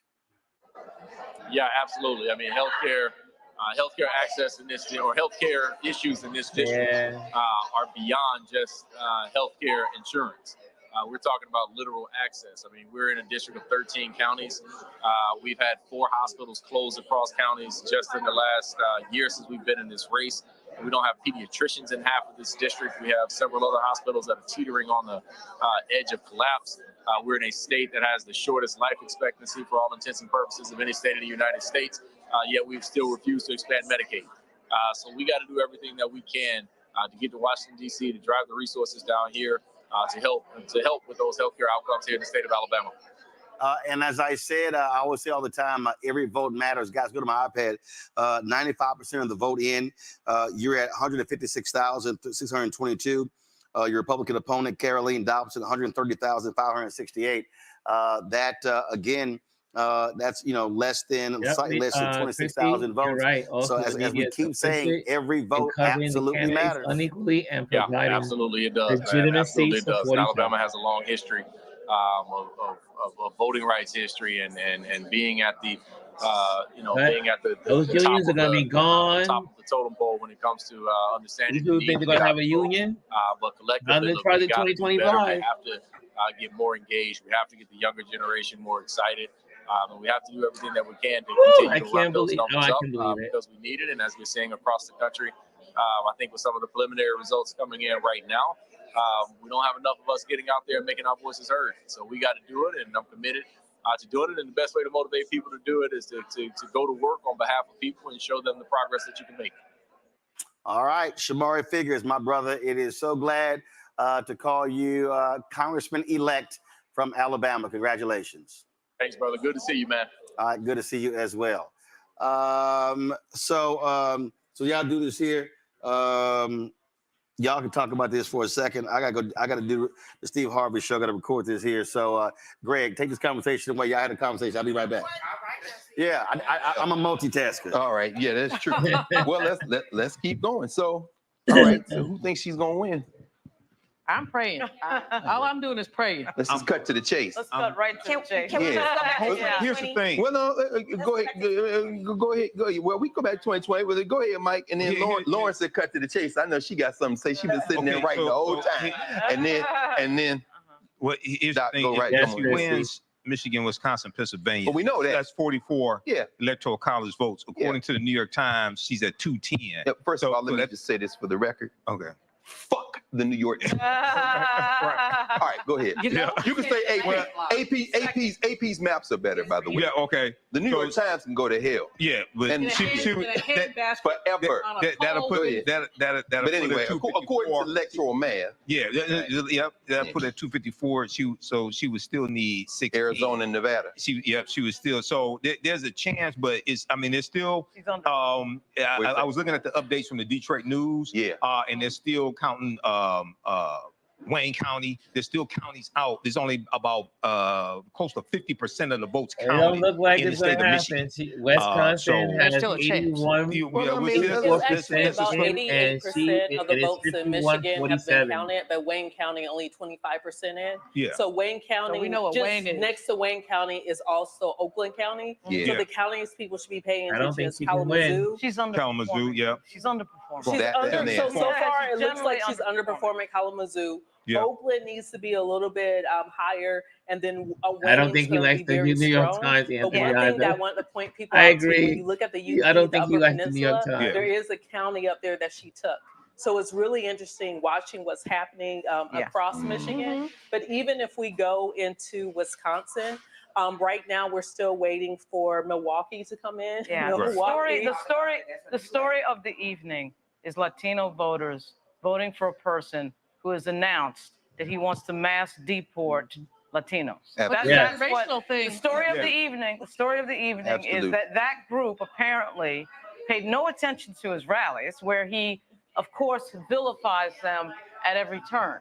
And the other story of the evening, of course, is him getting male voters to effectively embrace a strong man. They want that, apparently. Absolutely. Oh, yeah. And they're not the only ones that want there's it. going to be multiple. The thing about the Latinos is the generational jump on in there. It might be generational because first generation immigrants who came legally and did everything right, are mad at the folks who didn't do everything right. Okay. Which I think is silly. Okay, but when he came down that escalator in 2016, what did he say?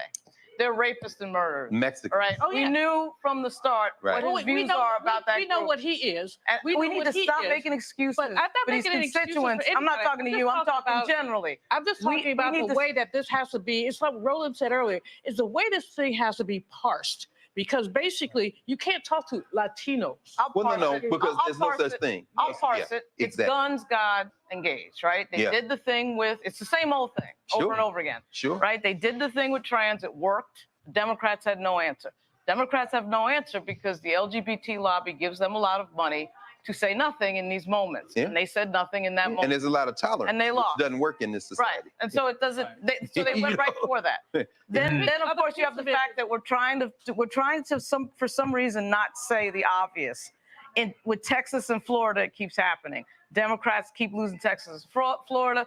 When we put money into certain groups and constituencies, Hispanics, we do this, we do that, it still doesn't turn out right for some magical reason. And at some point, we have to call it what it is. For whatever reason, they're embracing a strong man and a lunatic. We know why. A lunatic we talked about that earlier. Who is basically with the whiteness crazy. And for some reason, they're okay with it. Yeah, absolutely. We got to figure that we got to unlock that. Let Charlotte jump in because in a minute. It's called patriarchy. Sure. Let's be clear. No matter how you slice it, it's called patriarchy. And men, including black men, enjoy a patriarch. We'll come back in that in a minute because I'm not one who does. So, but go ahead, Charlene. And I don't.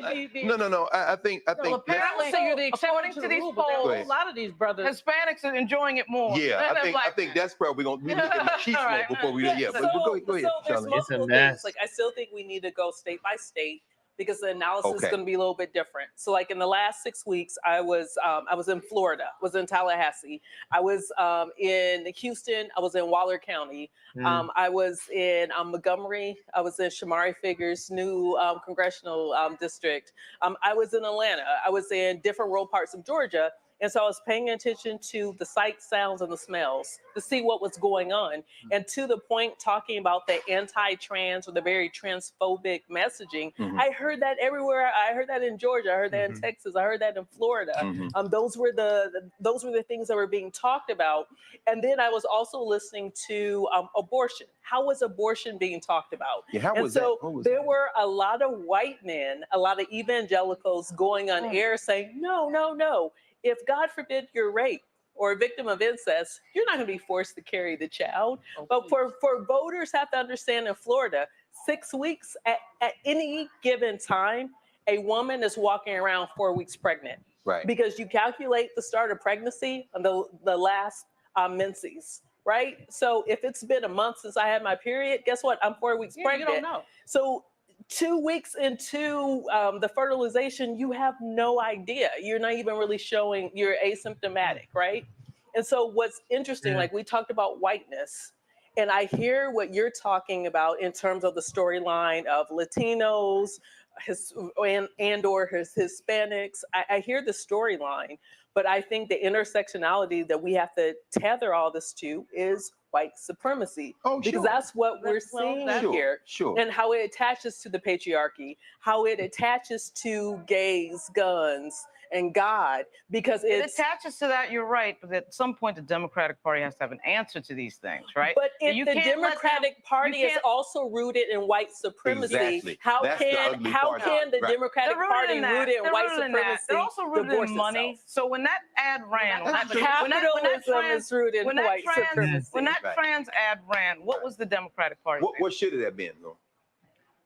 They gotta say something. I mean, I don't know. I don't know the answer to that. They gotta say something. What a topic. To deal with that. There should What a have been topic. truth. But no. That trans people represent less than 1% of the population. But that reinforces the idea that it's not like we support.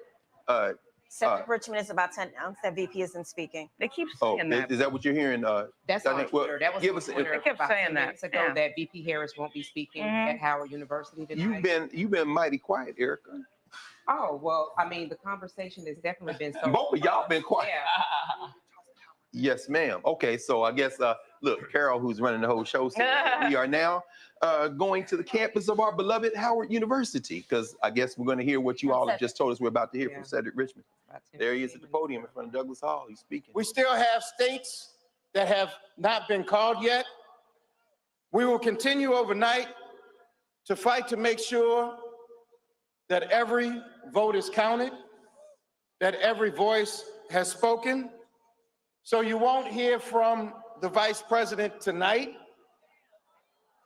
but you will hear from her tomorrow. She will be back here tomorrow to address not only the HU family, not only to address her supporters, but to address the nation. So thank you. We believe in you. May God bless you. May God keep you. And go HU and go Harris. Thank you all. Somebody's now making the announcement. So, Erica.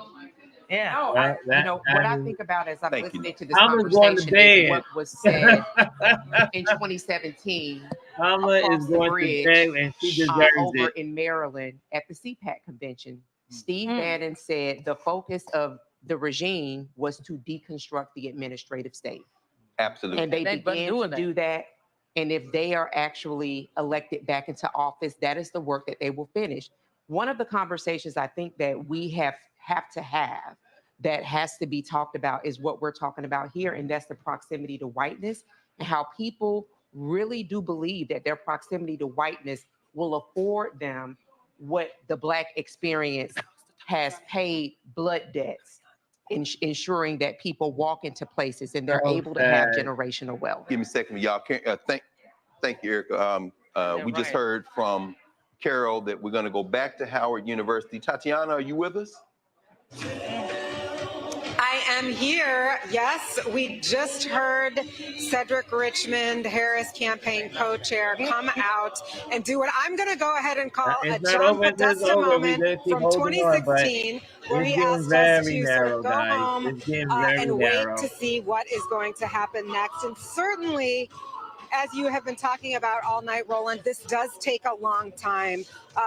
With a race this tight, with implications this severe, this was likely not something we were going to find out tonight. It's going to happen overnight. It's going to happen in the next couple of days. But I was sort of feeling this kind of energy earlier, and sure enough, this is just what happened. The crowd here streaming out. I've never seen a crowd of people leave as quick as I'm watching them leave now. But again, they have been dedicated supporters of Kamala Harris. They have been here all night, hoping to hear positive news from her on her presidential race against former President Donald Trump. But what they have just heard is that it's going to take more time.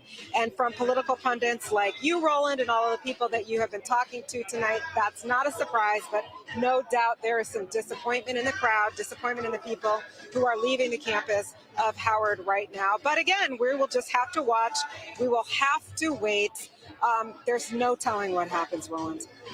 So there's no way for us to know how this will unfold tomorrow. Any information, we didn't hear from Cedric Richmond, but on what time she will reappear at Howard tomorrow and what the logistics are going to be. I'm assuming everybody will be back up there, including you, but any other talk in terms of logistics? When might we be expecting the Vice President to speak? So I don't think, it's kind of following the same pattern that we've seen from Kamala Harris in this race. Limited information going to the press. As I mentioned earlier, we've been sequestered here on the risers and in the press center, which is just behind the camera. And it seems like a lot of the surrogates, a lot of the Harris team members have been in Frederick Douglass Memorial Hall, which you can see just behind me. But we did, when we got here, get added to an email list of information about what was supposed to happen tonight.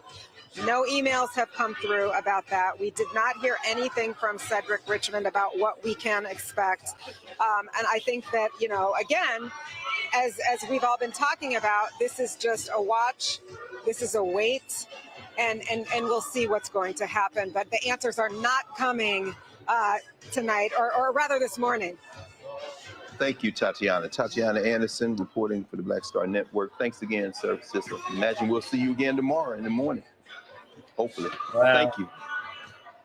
Woo. All right, y'all. So we return. Certainly, probably no surprise there. Yeah. Sitting there quiet. There you go. We were asking the question. Well, we asked this natural question: who's going to win and who's going to lose, right?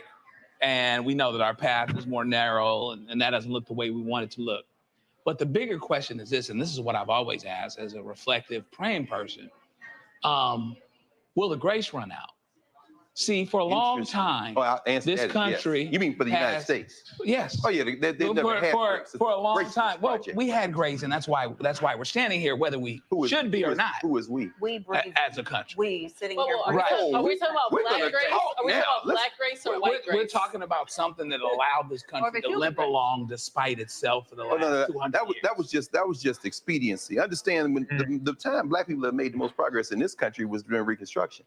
That's when the Union imposed 5 military districts on the defeated South and forced them as a prerequisite for readmission to pass the 13th, 14th, and 15th Amendments. That was the absolute last time this country had a chance to be something else. No. I'm gonna pray, but I ain't gonna be no fool about it. We're gonna talk history tonight. We talk history. Let's talk. Go ahead. Black grace. So my question was, will we continue to make it despite ourselves? Oh no, the answer is that is right. Exactly. Always and been. So what's going on now is that whether you're talking about Latinos that don't consider themselves to be Latinos, whether you're talking about black men, or whoever you're talking about, fill in the blank. Right. All of them have relied on America in some form continuing to be an America that they can deal with and tolerate and be okay in. Sure. And have certain, quote, conveniences, certain, I quote, hear you, regularities. Rashawn. I'm Like, with for you. instance, for the next 4 years, everybody's got a 401k, expects it to grow. Absolutely. Well, what if it doesn't? Bro. What if something happens? How the one drop rule You got it. factors into all of that. Right. And we talk, Greg, I know this is something No, we go ahead. wrestle with. Another interesting conversation that's been popping up, because immigration is such a huge conversation that's been going on, is that a lot of groups feel forced into our one drop rule kind of regime, right? If you've been here for a long time, if your family and folks have been here for a long time, being from New Orleans, you know, I have family that look white, but they hardcore black. Tell them they not black, you about to fight. Amen, Absolutely. That is not necessarily A color the that feelings. could go in and get beignets because people thought they were white and they're getting it and bringing it back to the black I mean, family. well, everybody need beignets. No, but I'm just saying, but it already used to talk about a story about the Right. white passing person in their family Pass who they along. sent to get the stuff in the Right. segregated because they didn't know they were. But my point being, the new folks coming to this country, they don't buy into the one drop rule. No. Right? So when we talk about Latinos and we talk about other groups, we are talking about them in a framework that goes all the way back to chattel slavery, because that is the framework of the one drop rule that we have, which they do not see themselves and or place themselves in. But it's still in the law. Hold on one second. Let me do this Thank here. you, Jazzy. Congratulations It is good having you here to too. I'm gonna go. I'm this gonna brother. He was a member of Congress. Almost He at was 1 o'clock. the I'm gonna youngest shut member of it down Congress and when get he some was shut there. on myself. And after and pray that going there's back a to, miracle. Louisiana, being in the state house, he's now come back to Congress. Go to my iPad. Cleo Fields. Cleo He won that opportunity district in Louisiana. That was the second black district that was created there. He beat Elbert Guillory, the black man who was a Democrat who flipped over to the Republican Party and was helpful to Republicans in the House there. Yeah. Well, and because this was an open deal, you had a second Democrat who was running, this Quentin Anderson, but Cleo Fields was able to get 50.8% of the The Louisiana girls. Okay, I like Jelena over there. You know, I like she over there waving. She got her fan, and I'm like, what the hell is she doing? But what's important is he's going to avoid really the exciting. primary that was Cleo. happening. Right. So Hey, but to the point you make about grace. So here's wait a minute. So hold on. Right. So Jelena thinks she had a second line right now. So she's trying to sit here. So she trying to sit here and wave it. She's trying to sit. Yeah, that's so crazy. So she's sitting here. She's excited. So, but again, y'all. But that's another district that was hard fought by our civil rights organizations. Yeah. That also, just like Atlanta, just like Alabama, always the Supreme Court. And so Cleo what Fields. is the tally? Can you give us a sense of what the House tally is? So Jeffries lining up to be it's the looking speaker? like, based upon the projections right now, it looks like Democrats will take the House, and Hakeem Jeffries right on. will become Right the on. first black speaker of the House. So what that means is that Democrats control the House. They can thwart a legislative agenda of MAGA. Mhm. But here's the key: if Trump wins the presidency, and Republicans control the Senate, The judges. I can tell you in the first 6 months, Alito and Clarence Thomas Alito going and to retire. Thomas. They going to Clarence And so Thomas that means tomorrow that night. means that Donald Trump will end up getting 5 Supreme Court picks. Yeah. And this will lock in a conservative majority And the of the appeals Supreme Court Yeah. for quite some time. Generation. For 50 And years. then, of course, other federal judicial picks 50 to 60 as years. well. Let me. We This is talked a this lot is a about bad situation for America. in terms of Trump the shifts and things like that.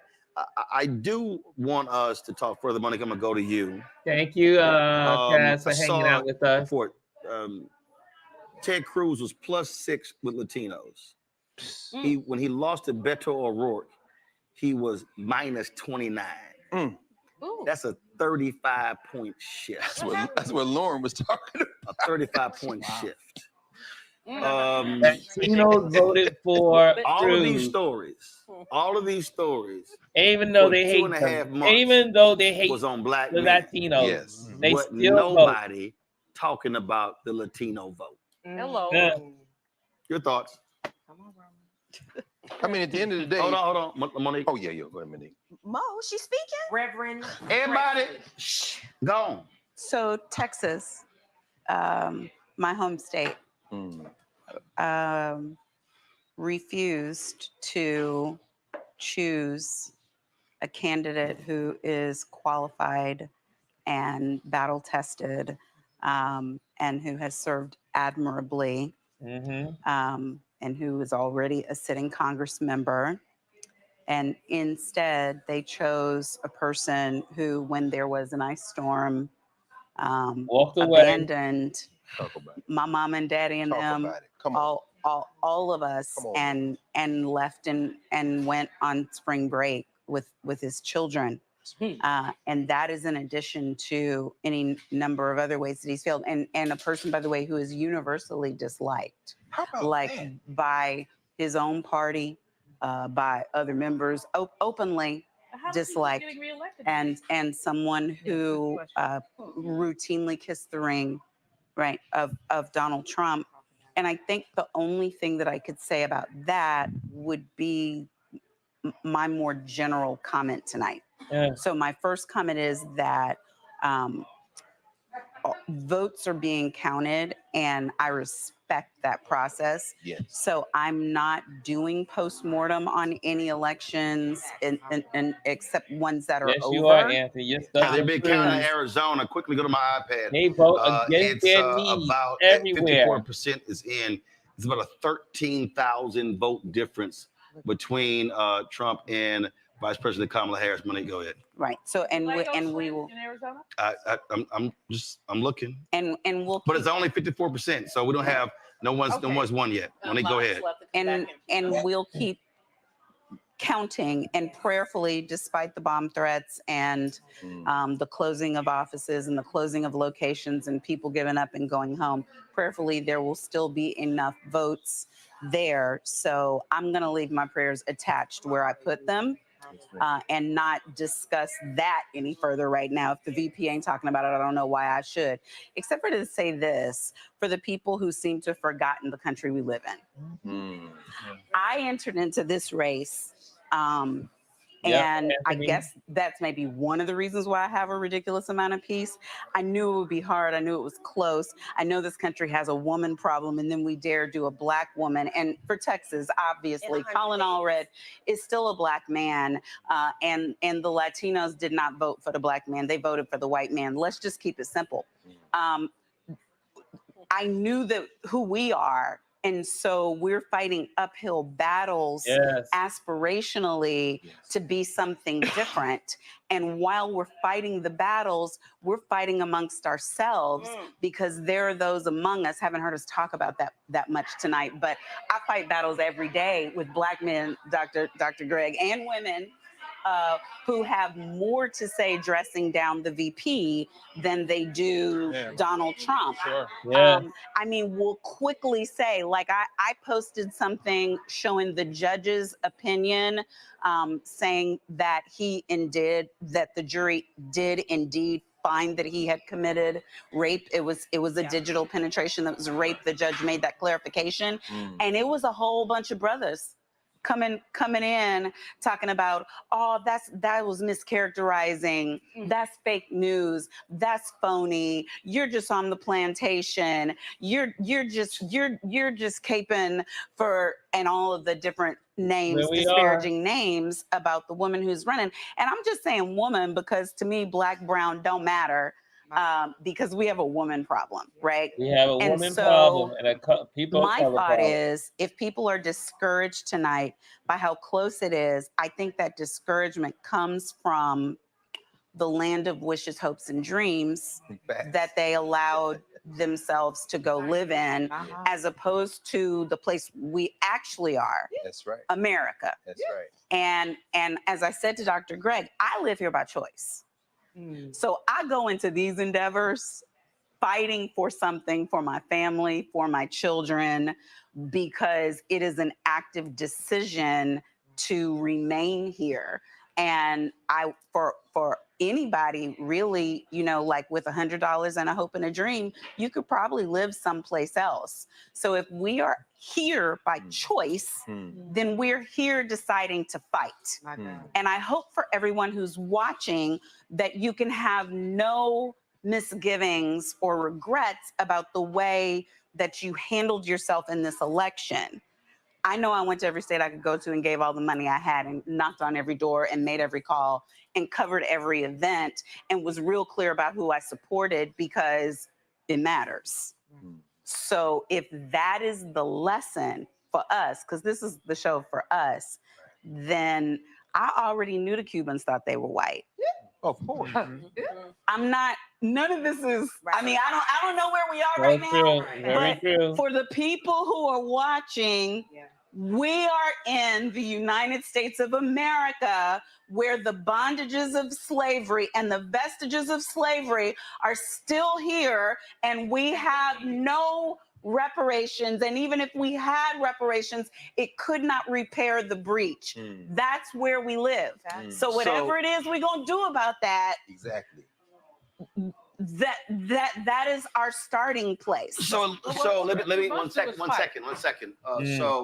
Well said. several different media outlets are He's now so good. saying that Georgia has gone to Donald Trump. Go to my iPad. Georgia has finally been 50.9% of the vote to 48.4%. Georgia is now Looks like he will win totally Georgia by about 127,000 votes. Yep, there it Which is. now means that the path for Harris narrows. There are now 5 battleground states left, and that is Wisconsin, Pennsylvania, Michigan, and then, of course, Arizona and Nevada. As we went forward, so if I go back to the 270 map, so if I now take this map and let's see here. Oh, that was a mistake there. I accidentally make South Carolina blue. That will never happen. Not yet. Let's see. Let's see. I don't see any way that Georgia you win. here. I don't see any way. Let's see here. She runs the table on those 5. What you got? Well, first here's reality. The She blue wins wall's Wisconsin, gonna fall. Pennsylvania, and Michigan. That's the blue wall. That's the blue wall. But again, you look at the numbers here. You know, you're talking about, you know, all of these red places. 1 second. I accidentally hit that. Blue. So it's hot. and so again, so the bottom line is she has to win. Now again, Nevada and Arizona are 17 electoral college votes. Right. She could lose to Wisconsin, she could lose to Michigan, win both of those, and Pennsylvania wins. But cannot lose. You cannot lose 2 of those. So let's just say if Harris takes Nevada goes blue, Arizona goes blue. Something on here is not right. That's blue. Let's see, Kansas, Colorado. Oh, that was a mistake. That's red. That's red. That's red. Is that East? Illinois, Indiana, Ohio, all of those. So you're looking at her sitting at 243. So if she wins Nevada, Arizona, she's sitting at 243. Is it 251? If there you go, and she's got to win 2 of those 3, right? If he wins Pennsylvania, he gets 270. No question. So even if she wins Nevada, Arizona, Pennsylvania takes him to 270. She wins. So she has to. So if she wins, if Philadelphia comes in, Pennsylvania takes her to 262. So she has to win. You win Pennsylvania, it's 19 electoral college votes. Then you got Wisconsin, Michigan. You win one of those, you win. Okay. So the bottom line is, he wins Pennsylvania. Again, that's if she wins Nevada, Arizona. Right. Okay. So the bottom line is, let's just take Pennsylvania. She has to win Arizona. Let's take Pennsylvania off the map. Let's take right. So you take Pennsylvania and you just leave it there. Now you're talking, you take, let's make Nevada neutral. Make Arizona neutral. So again, you're sitting at 251, 226. Let's say he wins Arizona. That's 11. He's at now 262. So if she wins Wisconsin, Michigan, Pennsylvania, and he wins Nevada, she's win. So that's what's called the blue wall. And you look at so Nevada doesn't matter. He can win that. It doesn't get him a 270. It gets him to 260. It gets him to 268 if he picks that up. What made those two split districts in Nebraska and Maine. So that's so important. Yeah. But again, we start parsing data. Let's take Michigan for example. Dearborn, Michigan. Huge Muslim population. And there it is. A lot of people gonna stay home there. No, they voted more for him than they did Jill Stein and her, which is suicidal. So if they believe what they claim to believe in. So now I'll throw this out. We're still waiting on the numbers. Then I also saw another report that showed that they underperformed by 5 points in Minnesota. Now, I've long said that picking a VP doesn't make or break a campaign. Yeah. But let's say Trump wins. He wins Pennsylvania. Lauren, it's going to be a lot of folk saying she should have picked Josh Shapiro. I know. I really actually thought it should have been Shapiro as well. But, I thought But Shapiro also made it clear he wasn't comfortable being number 2. Well, whether he made it clear or not, I think he would have taken it if he was asked. So, and I think he probably would have helped with Pennsylvania. Obviously, you needed Pennsylvania on the map because obviously she's now lost Georgia and North Carolina. Now she has to absolutely must win Pennsylvania.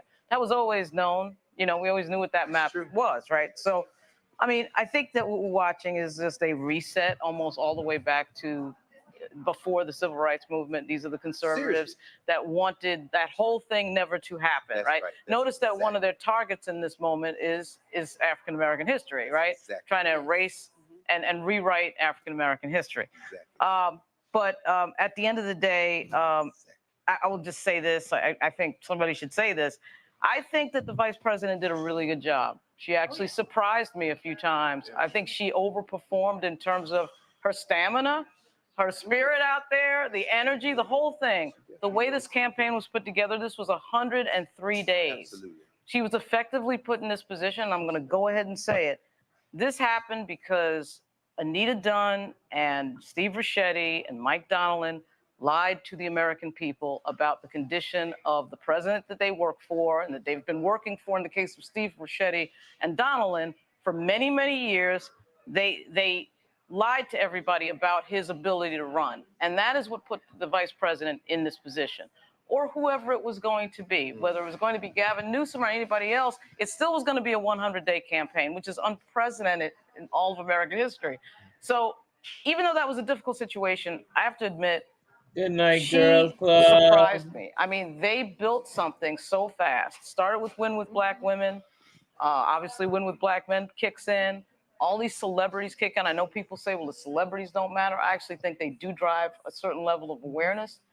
But the thing that they're battling is huge. And until they get to that, it's a historically rooted battle that we're in. I know that the vice president and all these people know that. They don't need anyone to tell them what that battle is. It's been a 400-year battle for Black people in the United States. But the bottom line of it is that this is deep. And this is unfortunate because, Donald Trump, I don't care what anybody says about the word salad of everything we're talking about historically. This guy is not well. We're going to be looking probably at J.D. Vance at some point. Question.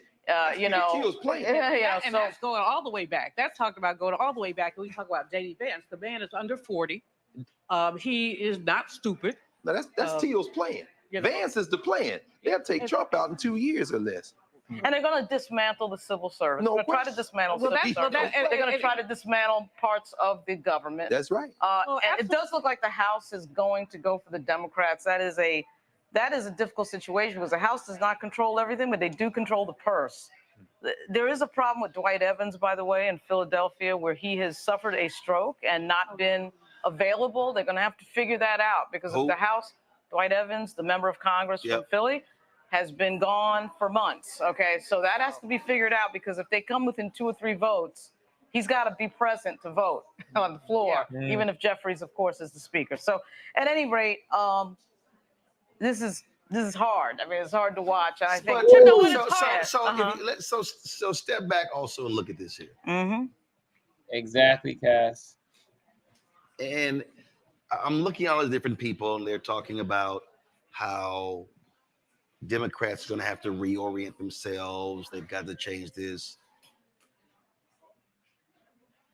If the numbers stay where they are, and again, Republicans are literally saying they could take all 5 battleground states. Right.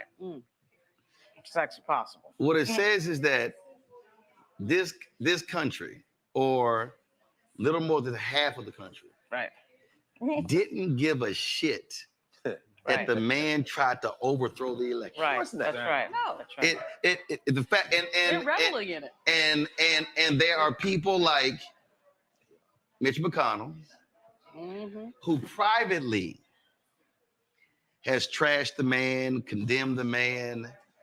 If Mitch McConnell had any courage, they would have had the votes. Okay, guys, I guess it's time to go to bed. But they thought. See you in the morning. The Susan Collins of the Let world. me pop this off. Hold on a second. I'm glad I had you guys. I'm glad I had you guys to help me through this night.